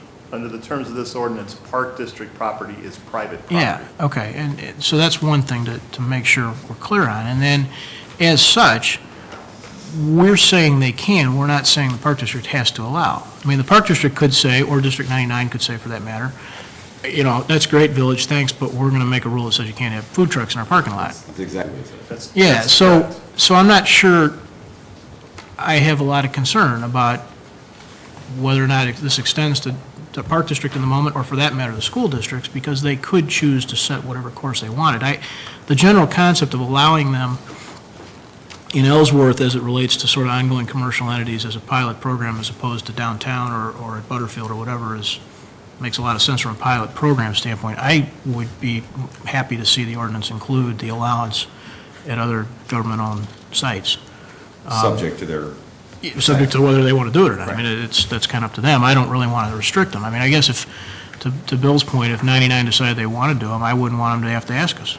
You know, that's kind of their problem. I mean, so, that's my thoughts. I'm happy to go forward. Oh, wait, one more thing.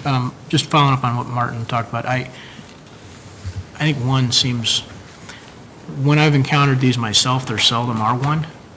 They kind of, I think they, you know, as if I'm some kind of food truck expert, but yeah, they kind of flock, you know. They, 2 or 3. yeah, and so I guess, you know, if we're trying to find a way to accommodate and facilitate an opportunity to experience these guys, I think maybe it probably shouldn't be limited to one. I realize it's a practical matter, just not to jump in front of you. As a practical matter, it's going to depend on the location and what they have available. The street may be perfectly fine, others, it may be set back. I just want to make sure, typically, one of the parts of the experience, if you will, is having at least a couple, if not 3 choices. Commissioner Olson? Let me state that I'm not a huge fan of food trucks in general. Got to get out of the office more. They park right near my office, so that's why I'm not a fan of them. I walk by them all the time, and... How many have you dined at? None. For the reasons that when they pull away, the Wacker Drive is covered in junk and it's horrible. I'm not a fan of that. So I'm really, there's a personal, but however, despite my personal, despite the fact that I'm personally not going to patronize these units, I don't think that, I don't have opposition generally to the idea of an ordinance here, and this pilot program. 2 comments. Number 1, if under this, what we have here, with the Park District, the Park District would have to provide written consent before they could park there. It couldn't be just they show up and then the Park District says, oh, we don't want you here. It would be, they'd have to ask the Park District, the Park District to provide written consent. Is that right? That's correct. And in fact, in my conversation with their executive director, McAdam, he said that they would actually have to pass ordinances at their level, as Commissioner Barnett was talking about, whether or not they wanted to allow them anywhere in any of their parks, and they would probably take that up on a park-by-park basis. What Mr. McAdam asked for was the opportunity for them to decide and make sure that the ordinance allows them the opportunity to decide. And they can't just roll them, they couldn't just roll them in the middle of the field in any event. It has to be That's correct. a certain surface. Hard, dust-free surface would be required under this ordinance, which they would have to comply with. So, just a couple of comments. Number 1, given that, I'm a little bit, I too was a bit uncomfortable with the idea of the Park District. Given that, I'm a little bit less uncomfortable. I think the fee is too low. I think we're spending a lot of time, administering this, especially in a pilot program, and so I think there should be, I think the fee is too low. And with regard to the multiple in one parking lot, in a private parking lot, while I have great misgivings about many food trucks parked in a single parking lot, from a personal perspective, I also I generally believe that if a private property owner wants to subject themselves to that, they should be willing. They should be able to. We got to take David out to food trucks.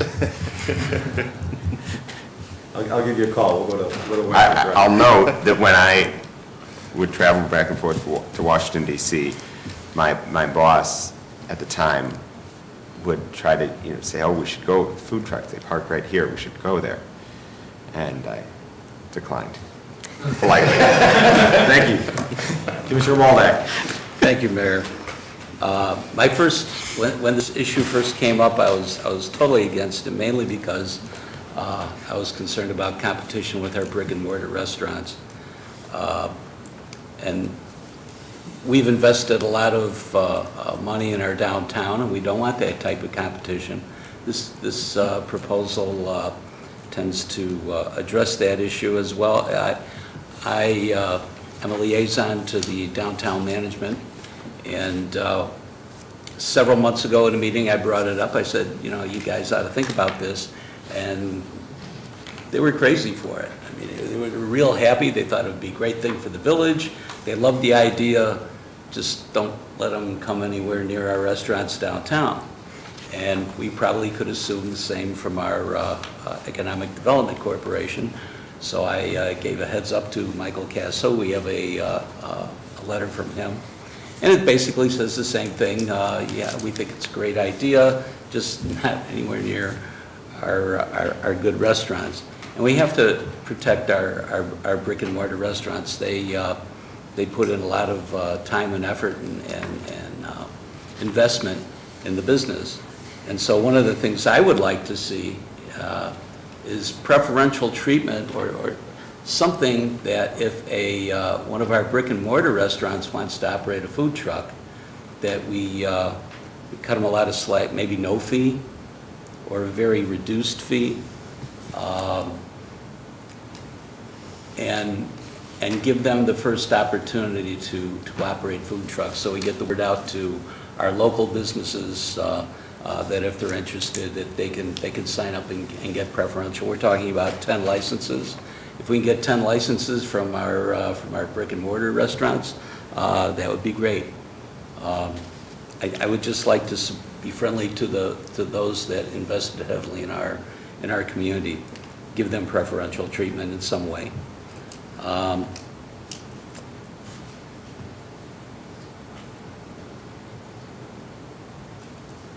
I think the 250, I agree with Commissioner Olson.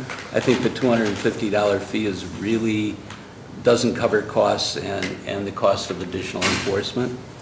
I think the fee should generally be higher, unless it's a brick and mortar. 10 licenses, well, we'll see what happens. We can go up or down there. And let's see, I think, hey, that was pretty much it. I don't know, if I had a business and I have a building and I have my very own parking lot and I want to do something for my employees, and it gets them out, you know, rather than running around and trying to find a place to eat, and you get the food trucks. If they want more than one food truck in their lot, even if it's 2 or 3, I don't know, I have difficulty thinking that we could stop them on private property from being invited to park in their lot. By the same token, if a private property owner doesn't want them on the lot, they aren't allowed there. So it should be in reverse too. I don't know how that's going to be enforced. I kind of question whether we really can do that, but I guess it's been looked at legally. So otherwise, I'm fine with the proposal. Thank you. Commissioner Patimo, ladies first. I know you. No, I just want to say, in regards to the fee, I think we should probably be competitive with other towns. You know, I don't know what the fee is in, you know, other towns or Chicago or wherever, but $250, maybe that's reasonable, maybe it's not. You know, but, and how do you come to that number? That's it. Well, I'm just trying to, not to cut you off, Commissioner, but on the fee, I don't have an issue with the, anyway, I was talking about Jose. Commissioner Jose, excuse me. I wanted to ask the same question, so My comment on the fee is I think it's fine for the pilot program. If we find out that this is becoming a much bigger administrative cost than we think, we can adjust accordingly. We do that all the time.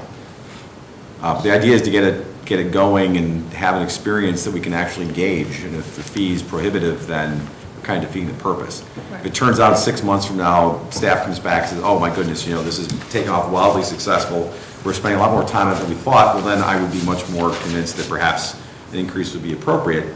But it's a pilot program. So Yeah, I'm less concerned. I'm not saying it should be increased. I know, I don't agree with Commissioner Olson that it's too low. I don't agree with that at all, but I just want it to be competitive with other towns. Yeah. Thank you, sorry. Thank you, Mayor. I, too, was curious as to how it was arrived at. I don't know if you got that now, or if you want to get that back to us. We looked Educate at Paul. fees charged by other towns, which were varied, and then we talked about it at staff, trying to estimate the number of hours it would take to implement and administer this pilot program, and educated guess, $250 seems to be about right. Okay. We'll know a lot more once the program gets All right. going. Great. I appreciate Commissioner Olson mentioning Washington DC. It brought back fond memories of the food cart lady that kept me properly caffeinated for my evening classes in law school. As it's drawn, I have very little comment on the ordinance. I support it.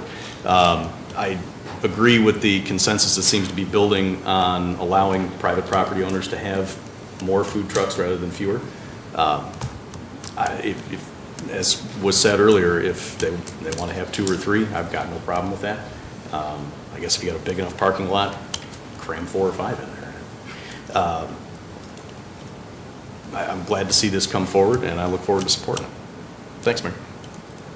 Thanks. Just one thing I want to share with my colleagues that I didn't earlier. This goes back to the National League of Cities conference that I went to in Seattle, where they had representatives from Seattle, Portland, and Cincinnati, of all places, speaking directly to this issue. And one thing that I was struck by was they were trying to dispel the myth that this is something that can undermine brick and mortar restaurants, which is, I would say, often a commonly held view. I think I walked in there thinking the same thing. But the officials from those cities talked about how they found, surprisingly enough, that food trucks were actually an economic stimulus because of the lower cost of entry for someone to start a business in a food truck and test out a restaurant concept, build an audience for it, and then a following for it, and then in many cases invest in a brick and mortar restaurant in that very community once they develop a following. Now that's not true for all food trucks, but there were economic development leaders in Cincinnati, Portland, and Seattle that all said that they had seen that experience happen. And even in the case of Cincinnati, there was a segment of town which had been underutilized and underdeveloped, and they had done some events around it and actually ended up, over the long run, revitalizing a neighborhood because it brought people out of their offices to this area. And then next thing you know, someone opened up a restaurant, someone opened up a bar. There was I'm not suggesting that this pilot program is going to suddenly double the sales tax revenue from Ellsworth Industrial Park, but I just want to point that out, that the experience of others in other communities have found that actually has an economic benefit to the community rather than actually threatening threatening brick and mortar business. That being said, there are other reasons why downtown would be a challenge for lineup food trucks anyway. So I'm totally in support of having this on a pilot program basis, starting out limited to where it is, and then we can gauge the experience and see where we go from there. Any other questions from the council before we go to the... Just had a real quick thought. When reading through the ordinance, I don't recall anything about noise. Is it in there? I'm thinking of the ice cream trucks, you know, where kids from miles around come running when they hear the music. All the ones that hang out in Ellsworth? Well, I imagine, I don't know, maybe there's something, is there anything in there? Yes, there is. There's a prohibition against it. Okay. Any questions from the council at this point? Thank you. Questions from the audience?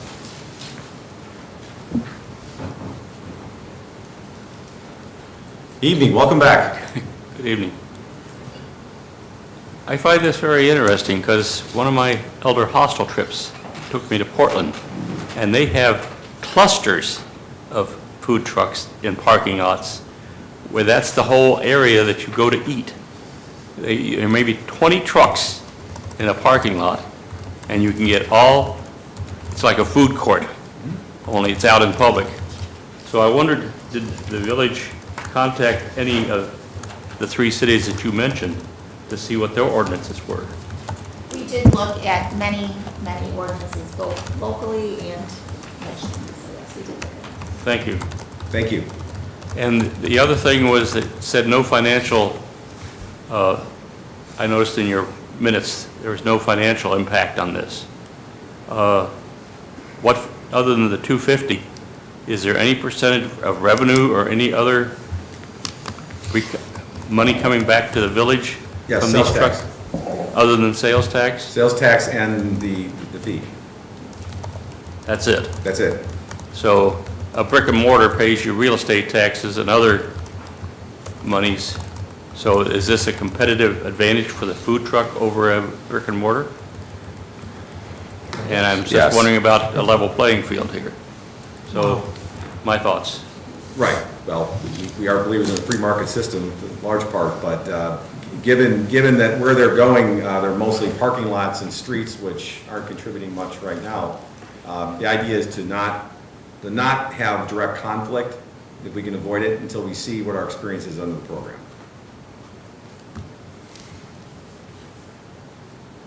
Hi, Marge Earl, Good 4720 evening. Florence Avenue.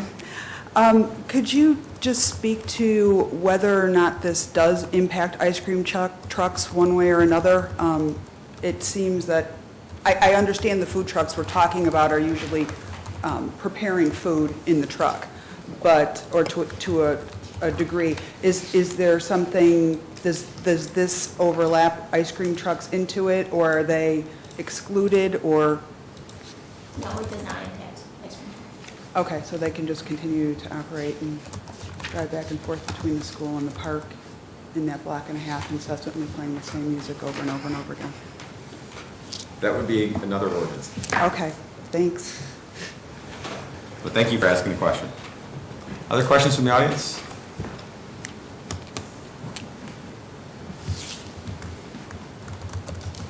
Just want to make sure Mr. LeCren is getting up and not coming down here. Okay, thank you. Want to be polite. Other final questions or comments, members of the council? Commissioner Barnett? Thanks, Mayor. Just, you were recalling the outdoor cafe conversations. I'm recalling liquor commission conversations. Sounds very similar, and I suspect that, like some of those things, that process of defining, learning, adjusting our cost, this balancing act between what does it really cost us and what does the market say, is probably going to mirror very much the way this goes forward. Mayor, I think you're probably speaking of Over the Rhine in Cincinnati, and it has absolutely been a study in urban renewal. It's not nearly complete, but it is. And it's interesting because it's only a piece of it, obviously, but public transportation played a big role in that, as did TIF districts, some BID agreements. There's quite a bit there that is interesting study and interesting reading for those involved in public policy. The last comment I have to make it. I'm really disappointed Commissioner Durkin's not here. He would have loved the ice cream truck. He would have loved all this conversation. If only you could put a leaf pickup on the ice cream trucks. It would have made his day. Thank you. Next item, please. Thank you, Mayor. The next item is a resolution amending Exhibit 2 of Standards for Village Council Campaign Finances. It's part of the village policy. Our village attorney, Enza Petrarca, is here to provide a little bit of background information on this agenda item. Good evening, Ms. Petrarca. Good evening, Mayor. Pursuant to the June 14th Village Council meeting, council directed staff to draft amendments to Exhibit 2 of the village ethics policy regarding campaign finances. The proposed amendments would require the village council to comply with Article 9 of the Election Code and all other state laws and federal laws regarding campaign finances. And the policy also is amended to simply require the disclosure of certain campaign contributions over $150 from both the village council members as well as vendors proposing to do business with the village. That has remained intact. And with that, Mayor, I will turn it back over to you for discussion. Thank you very much. Questions or comments from the council? Commissioner Olson. Thanks, Mayor. From my perspective, what I like about this, what staff's proposed here, is the simplicity. When we talked about the idea of that we need to, that our ordinances should reflect Constitution, federal law, state law, and we're directly referencing federal and state law and in our campaign practices. And I think that's very appropriate. And so from my perspective, what I like about this is that we're retaining additional disclosure requirements above and beyond, which I think are very appropriate. And I think it's very important that we do have very strong disclosure when somebody has a contract is before the village or something like that, and that person or that, whether it's an individual or whether it's a person or whether it's a corporation or a partnership or et cetera, have, when somebody who's before us asking for, petition or something like that, if they've contributed to, municipal candidates in Downers Grove, I think it's very relevant, and it should be publicly available that that's out there for the public to see in reviewing the documents. So I think that's very important, and I'm glad that that's been, that's really the heart of this ordinance. I think that, I agree with many of the changes to take out some of the pieces that I think created some conflict with federal and state law. And so I think that this is very appropriate. And so I appreciate the work that's been done on this. Thanks, Commissioner. Commissioner White? Well, I'm going to take, somewhat opposite point of view, but first let me say that I think paragraphs 1, 2, and 3 are now substantially inconsistent with current state law. And as a matter of fact, there's less disclosure if you're forced to close your campaign account. You can raise up to $5,000 without reporting once you close your account. If you keep your account open, you got to report everything. So if we're looking for true transparency, while people are sitting on the village council, requiring them to keep a campaign account open does a much better job of actually accomplishing transparency. That said, I've not raised a dime, a penny since the election. My account's been closed. But I could, and no one would know until I reached $5,000. That's why I think 1, 2, and 3 have been superseded by changes how things happen in Springfield. Just another quick comment, the requirement of electronic filing, I think is largely redundant or moot now because paper filings are posted within 15 or 20 minutes by the State Board of Elections. So to say that you have to file electronically when if you file on paper and the state posts it quickly, well, that basically means that 1, 2, so, but 1, 2, and 3 aren't constitutional. Adding the proposed new number 1, I guess, I have no problem with that. I think it simply repeats what existing law is, so we're saying do what you're supposed to do anyways, so I don't have a problem with that. The other issues, though, involve, basically, I think it comes right down to the Citizens United decision, and while it is a Supreme Court and they don't care what I think, they don't know what I exist, I think that was wrongfully decided, and as a consequence, I also don't believe that there's been established legal authority that 6, 7, 8, 9, those others are invalidated by Citizens United. It's possible that they are. It's possible that they are, but I'm not sure that they have yet. I think there's as a consequence, I'm not in favor of removing those prohibitions. I believe, quite frankly, it's wrong for any of us to accept campaign contributions from vendors, whether legal or illegal, we shouldn't be taking money from people doing business with the village. So if they'd like to remove 1, 2, and 3, I think it actually makes sense because I think 1, 2, and 3 are pretty much bluntly nonsensical given the current state law on campaign finance. But the other prohibitions, I quite frankly, I don't want any of us asking village employees for signatures on petitions. I don't want any of us asking village employees for campaign contributions. That's just wrong. Thank you. Thanks. Commissioner Waldeck? Thank you, Mayor. I brought this forth in new business some time ago because I was very unhappy with the original policy. It was apparent to me that it was illegal and that it was less transparent. As was mentioned, the closing of municipal campaign accounts, there's no such thing as a municipal campaign account.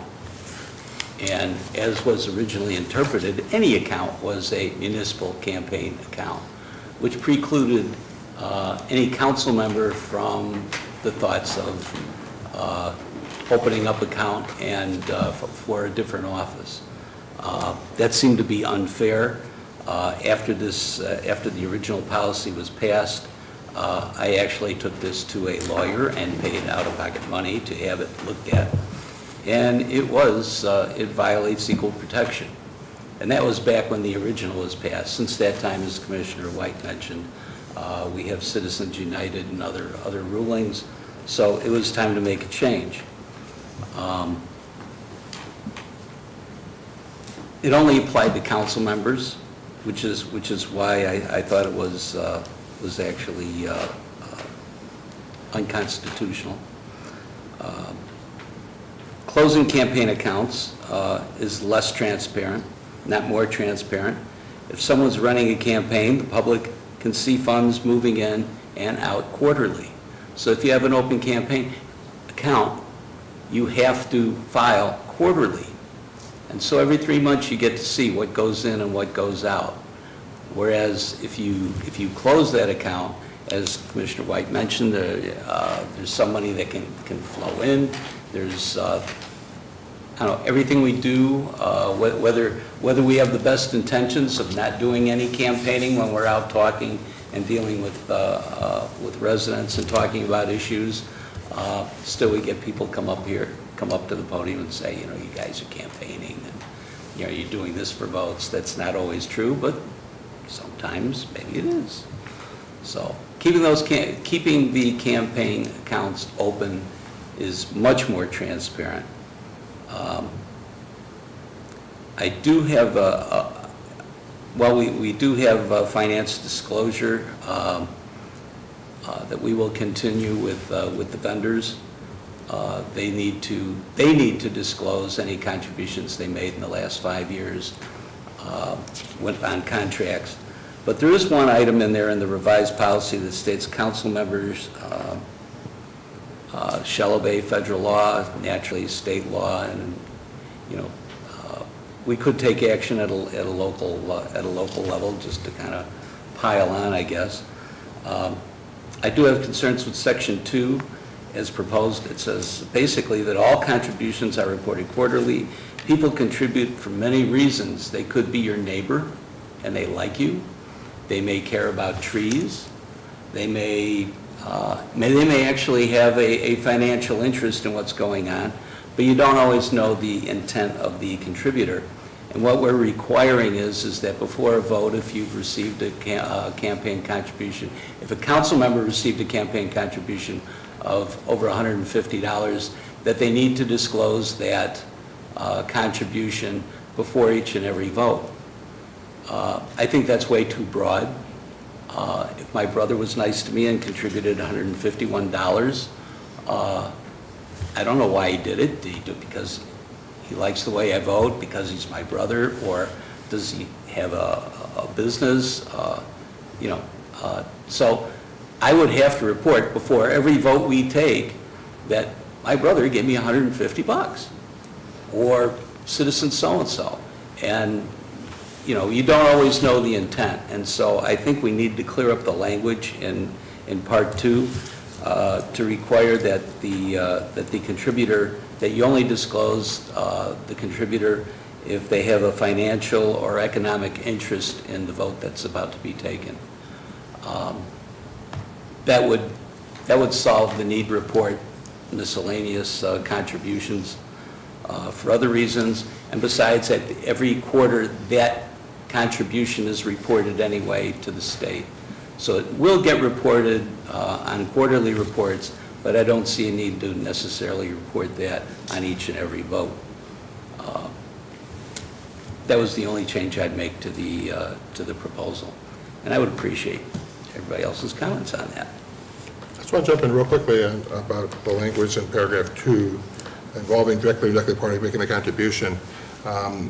I am concerned about the vagueness of the word indirectly, because if I vote to raise or lower taxes, anybody living in the village is indirectly affected. So broadly construed, if I vote, when I vote on the budget, I have to disclose any contribution made to me by anybody living in the village affected by that budget. That's why I think the word indirectly is too broad. Now, the other extreme, Well, first of all, if my brother had a contract, I shouldn't be voting on it to start with. Okay, that's right off the bat. But if somebody is the petitioner in a case, and they've given me a contribution, I shouldn't be voting if they're the petitioner. So it's just a matter of, so definitely that language needs to be cleaned up, because I think indirectly is too broad, because quite frankly, anybody living in the village is affected by the budget. So if anybody in the village gives me a contribution, I'm voting on something that affects them. And I think that's not wrong, you know. But if they're the petitioner, so where that line is, I think, could be cleaned up. Just on that point, if you have other language to suggest, I would encourage you, not this moment, but to suggest it, because I vaguely recall being somewhat responsible for that indirectly or directly. It was designed to try to capture,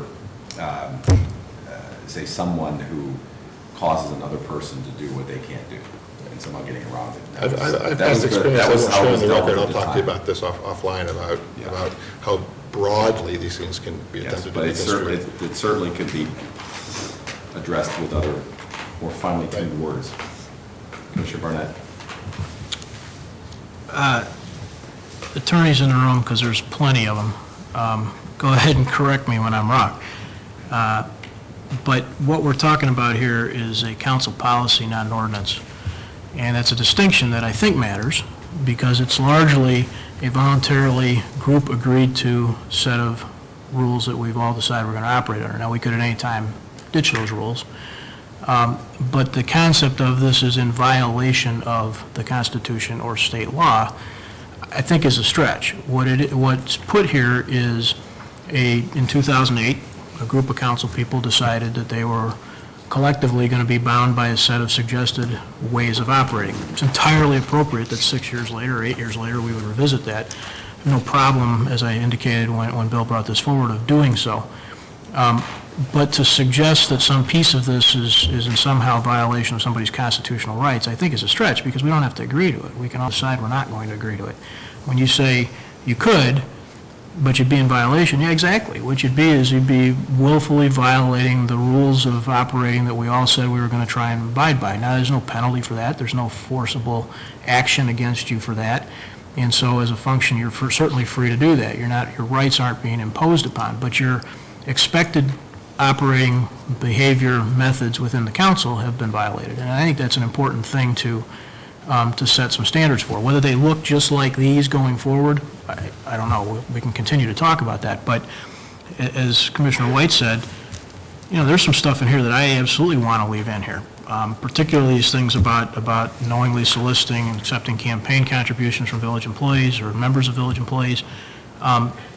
This is all stuff that doesn't have any force of law behind it, but has real reasons to try and address when somebody comes to the podium and says, I'm pretty sure this is greased.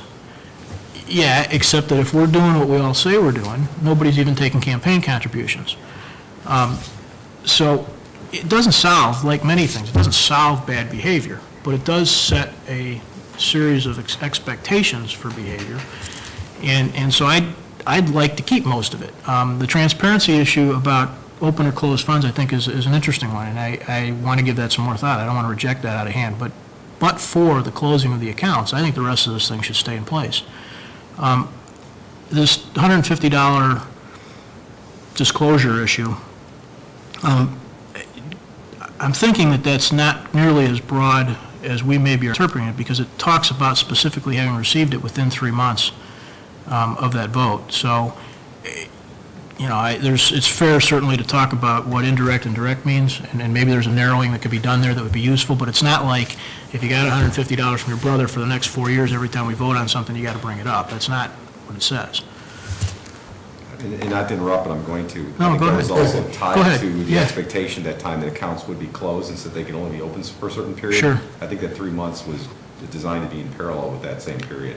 So if one changes, that might have an impact. Well, one of the adjustments is to change it right now from 1 year to 3. Right, I think that was. So is that a consideration of the closing? I think it was partly designed to, that's where that came from. Because the account would be, it would be publicly disclosed after 3 months in a quarterly filing.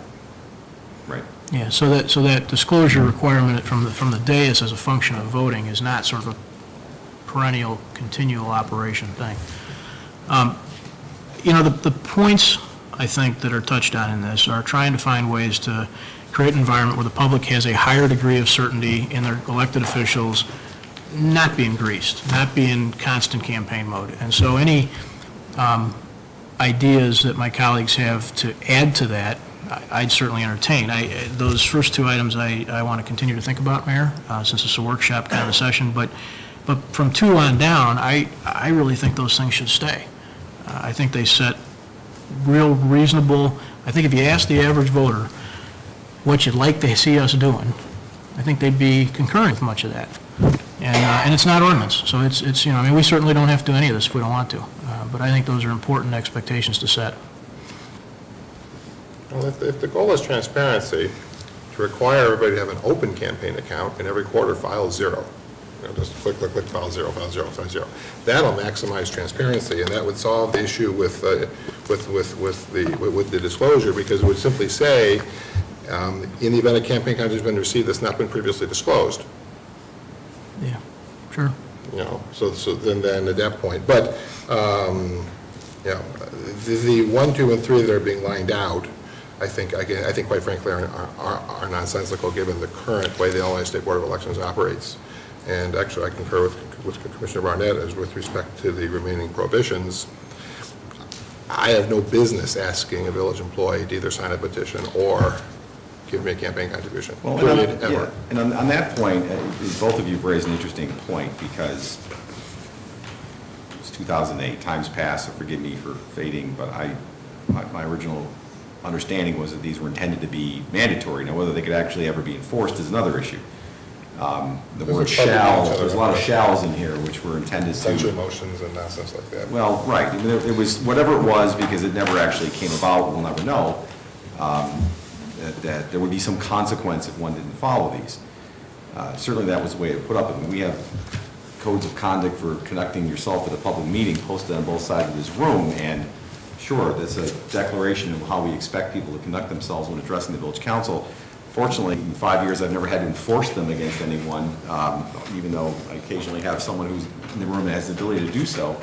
I don't want to test that, I don't know, but I think it's more of an expectation of how we would like people to ask, not necessarily has the force of law. So I think that's an interesting question, is whether some of these things go out, they stay in, whatever they are they going to have some consequence? And if so, what does that mean in terms of the intersection of the Supreme Court's comments on it or otherwise? And if they don't, then I think we may need to make that much more clear, because, again, forgive me, with the passage of time, my understanding was these were all intended to be mandatory, and there would be some consequence. And whether there could be, whether that could be actually executed, don't know, because it hasn't come up.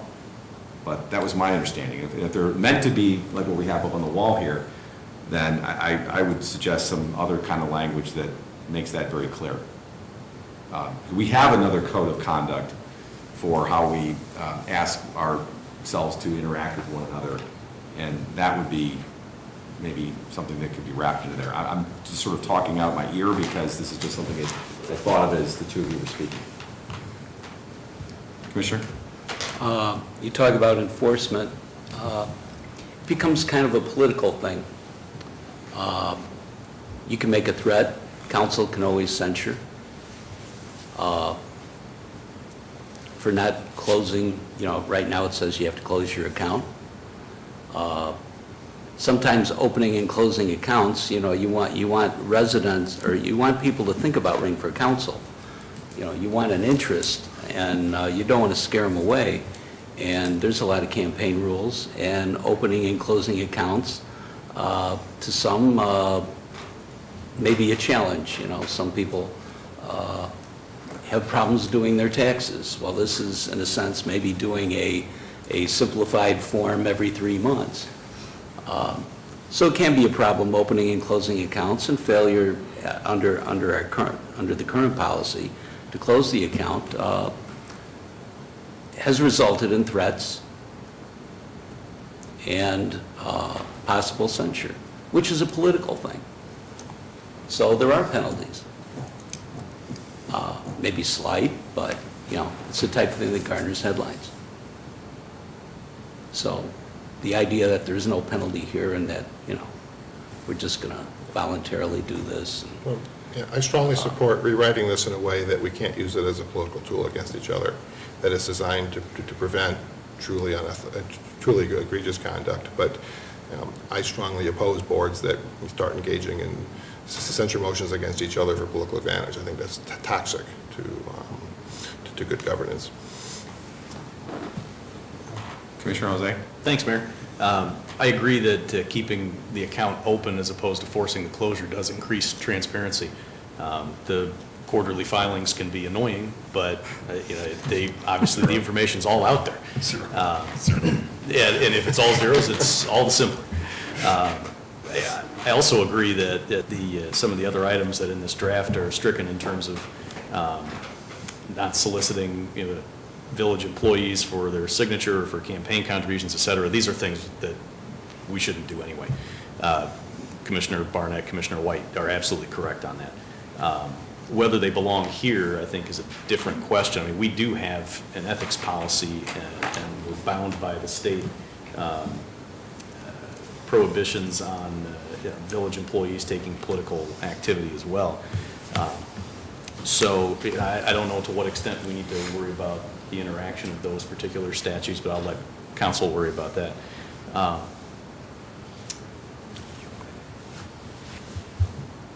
To some extent, I think we have to rely on the folks up here doing the right thing, to be blunt about it. Thinking about these developer contributions, I can only think of one time in my time up here that I've seen a disclosure. Now, maybe I've missed something, but only one time was a campaign contribution that I can remember seeing disclosed, and it wasn't even to somebody who made it up to this day. It was somebody who was defeated in one of the elections. So, I'm heartened by that, and I think that speaks to the integrity of the folks that are up here and who have been up here. Whether or not do you think that might speak to the fact that this is out there? I mean, to a certain extent, it might. Sure. You know, people get a check from somebody that they think I'm going to have to talk about that at some point if I take it. The same is true of any candidate, and that actually leads me to my next point, which is we all ought to play by the same set of rules. Whether we're a candidate for this council or currently on this council and trying to keep the seat on this council, we should all play by the same rules. And this is tweaking those, at least with regard to folks that happen to already hold a seat up here. And I think I'll leave it at that for the moment. Thanks, Mayor. Thanks. Another thing I'll mention, it might also have to do with the fact that the vendors themselves, when they fill out contracts, have to make a disclosure of any contributions. And so that's probably sending that line out there, probably send a message. Builds an environment, though, Right. They have to fill those forms out. We're telling ourselves we're not going to do that. It all builds together to create an environment that discourages the kind of stuff that people, frankly, a lot of the world views that as normal, standard operating procedure for politics, and it just doesn't happen up here, which is a darn good thing. It's not the way we roll. No, it's not. Commissioner. Thanks, Mayor. I view, from my perspective, I view sunlight as the sunlight is the disinfectant, or there's some phrase about that. Sunlight is the greatest disinfectant. Some phrase like that. And I think that's really what I view as important. And I appreciate Commissioner Waldeck raising this issue because I think it is important. And I do view it as people playing by the same set of rules. And ultimately, the same set of rules is state law. State law are the rules that everybody, whether you're a candidate, whether you're an incumbent, is bound to play by. And we can impose vendor disclosure. We can impose a policy that council members have to disclose. That disclosure piece is really important. But as Commissioner Jose pointed out, ultimately, all this relies on people doing the right thing, and whether that's the 7 people that are sitting up here on this dais, or whether that's the, whoever is deciding, looking to seek this office, ultimately they have to abide by state law because it's the law. And then we have we require our vendors and our employee or our counterparties effectively to abide by this. And I think that is really a real positive. So, I view this, I view this whole exercise as improving consistency, strengthening disclosure, the fact that we are recommitting, I view this as an exercise of recommitting ourselves to this disclosure, that I think is really important. And I agree that, there was some discussion about wordsmithing, this direct or indirect, and I agree that that language could be inartful, as Commissioner Waldeck mentioned. Everybody is, one could argue that everyone is impacted, by the tax levy vote. So do I need to disclose every person that's ever given a contribution or something of that nature? That's the stuff where it gets a little overbearing. So I think we do need to refine that one piece.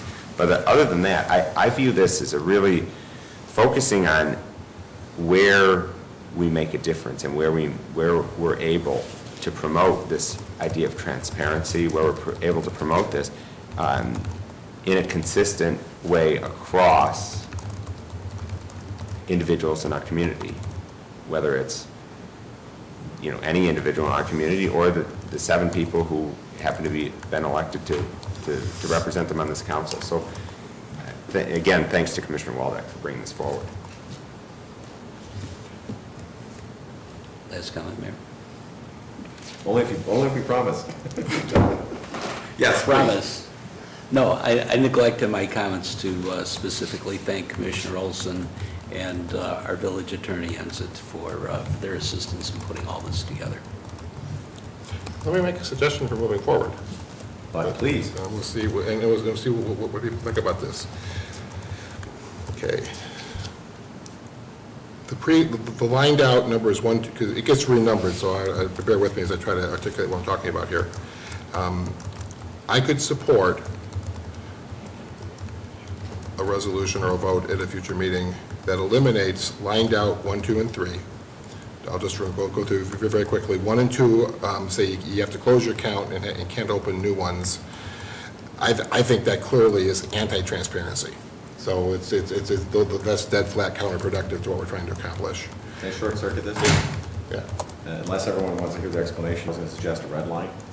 That. Oh, you want me to do that? Yeah. Okay, I'll do that at a future meeting, absolutely. Weigh in on it using perhaps our village attorney as the hub, and everyone can then. And with notes. Probably, Okay. yeah, probably exchange some things. And I'll also. Appropriately beforehand, and then if we're in a position to vote on it next week, if not, I don't think there's any huge urgency to this. Yeah. It's more important to get it right. Just want to make one comment, though, is that I don't like policies that require disclosure in the sense that you have to disclose before votes, because I think that tends to promote gamesmanship. There needs to be strong rules against that type of thing. So, but anyways, rather than to delve into it, I'll use the red line button on my Word program. Thank you. I think that would give everyone an opportunity. And as some explanations as to what I think, and that may allow us to have a discussion, a goal-directed discussion. And two best thing in track changes is get the red line strike out, and then you've got the little comment bubble, and we'll all know where you're coming from.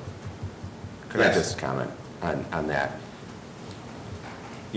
From my perspective, I view there's been kind of 2 distinct proposals that have been made.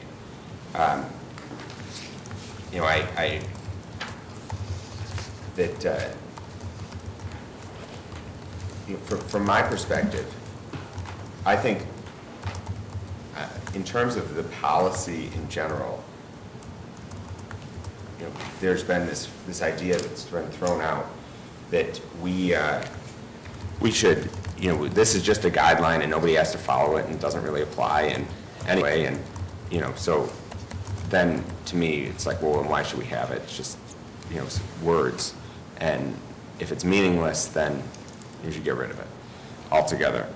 I think it does mean something, and I think that if it does mean something, it does have some enforcement mechanism. I want to just state for the record that I think it's very important that we clean up the entire policy to achieve consistency. And while I agree that this change on the indirectly and directly, I've heard, from my perspective, that is the only change that I've heard tonight that has gathered my support.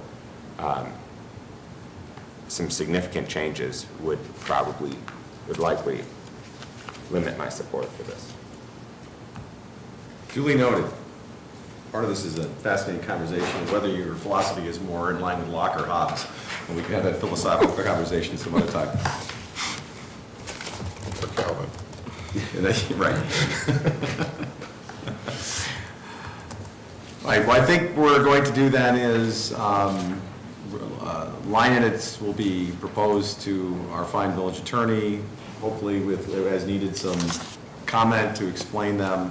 Hopefully, if it's not too much to collect them all in one document for everyone then to then see, we can share our thoughts. If we can do that in time for it to be on the agenda next week, great. But if not, perhaps that could be brought to our attention ahead of time, and then if the will is that we want to give it another week to work on it, I don't see anyone would have a problem with that. It's more important to get it right. Yeah. Does that make sense? 9 months to the next election. What's that? 9 months. Yeah, we got lots of time for the next one. Does that provide sufficient direction? Yes, it does, and that ends our first reading tonight, Mayor. Thank you. Terrific, thank you very much. That brings us to item 8, Mayor's Report. There's a few things. Number one, the Village of Downers Grove was graced by the presence of an absolute icon. Dick Van Dyke was here at the historic Tivoli Theater on Sunday for a performance which was by itself just amazing. Really incredible that we were able to host that event. And I want to thank once again village staff for moving heaven and earth to try to make that happen on a very challenging weekend. There was obviously nothing else going on Sunday in the community. Also to the Downers Grove Rotary Club for accommodating in the middle of their festival that happening at the Tivoli. The Tivoli Theater, of course, for having the wisdom to get it out here and really draw a lot of positive attention to our community. And I have to single out Scott Curran, one of our residents here in Downers Grove, for bringing this to our attention and really helping to connect all the dots to make it happen. And of course also to the Walt Disney Birthplace Foundation for all their participation and ultimately the other foundations that benefited from the event. Greg got great buzz for our town, and it was really a treat. Next, of course, we'll be having our annual no-miss Independence Day Parade on Monday, July 4th, and details are all on our website. I think I already saw people starting to save spaces on Main Street for the parade. That should be a terrific event, and we'll look forward to seeing everyone there. Did I ever follow up with respect to whether the Downers Grove South girls softball team, near state champs, would be participating? Yes, there will be participants from 99 sports and other activities that have achieved recognition at the state level in the parade. Excellent. That's a very diplomatic answer. And if you can remind me who that long list of academic achievements includes prior to the parade? Awesome. And then last thing in my report, I just want to remind everyone in the community there are in fact only 363 days left until the 2017 Downers Grove Rotary Growth Fest. That ends my report and brings us to item 9, our manager's report. Mr. Fieldman. No report tonight, Mayor. Thank you. Item 10, our village attorney's report. Ms. Petrarca. Thank you, Mayor. Only one item to present this evening, and that is an ordinance establishing provisions for the mobile food vendors. That is all. Thank you, Mayor. Terrific. Thank you. That brings us to item 11, councilman reports. This is an opportunity for members of the village council to share items of interest for the community or other goings-on, or also perform those liaison roles that Commissioner White hinted at earlier. I'll start with Commissioner Jose. Thank you, Mayor. Since our next meeting is not until July the 5th, I just wanted to wish everybody a happy, safe, and healthy Independence Day. Thanks, Mayor. Thank you. Commissioner Waldeck. Ditto. No report. Very good. Commissioner Patimo. Thank you. Commissioner Barnett. Just wanted to say another round of thank you to Rotary. That event is a big deal for our community, and it's really well done by a bunch of volunteers. And I probably overstated, but I think it's a great example of what can happen when a small group of people really get dedicated and focused and hustle. And they do good for the Rotary and their mission. They do wonders for our village. It's an awesome event, and Mayor, your accolades about them being accommodating, they're that way all the time. adjustments to where it happens and exactly how it happens that we've done over the last few years they've made, and taken whatever input we've given them and taken that and made it a little bit better by whatever that input was. So thank you to all the members of the Rotary that really work to make this community. They're part of what makes the community. It's really the people here. It's not any one building or village hall or police car. It's the people, and they're a great example of that. Agreed, as Kent Eversole told me when he turned around and reminded me of what is on the back of all their shirts. It really is all about the community. Thank you. Commissioner White? No report. Commissioner Olson? I just want to thank all the members of the community that stopped by our council booth at Rotary Grove Fest. I mean, as Commissioner Barnett said, as Mayor Tully alluded to, it was a wonderful event, wonderful weekend, great weather, and it was really excellent, and I appreciate every member of the village council was out for at least, I think, at least several hours. Everyone was out at the council booth talking to residents, and we did receive a lot of feedback, questions, comments, compliments even, and we really appreciate that. That helps us to be better representatives of each of you. Thank you. Thank you very much, Commissioner, and I will just ask for I'm sorry? I would like, just before you close, to apologize to Mr. Barnett and anybody else on the council that misunderstood my comment about greasing. I did not mean to imply anything unethical or anything like that. We've heard stuff before. No offense taken. I think what I meant to imply was that Trammell Crow did one hell of a good job of meeting your requirements and getting it through. They had all the pins on the key set to go in, so they had the combination right to get it through. So, sorry. No worries. Clarification accepted. And with that, I will ask for a motion to adjourn. So moved. Second. Roll call, please. Commissioner Olson? Aye. Commissioner White? Aye. Commissioner Waldeck? Aye. Commissioner Patimo? Aye. Commissioner Jose? Aye. Commissioner Barnett? Aye. Mayor Tully? Aye. We are adjourned. Good night, and here's wishing everyone a very safe and happy Independence Day. Good night.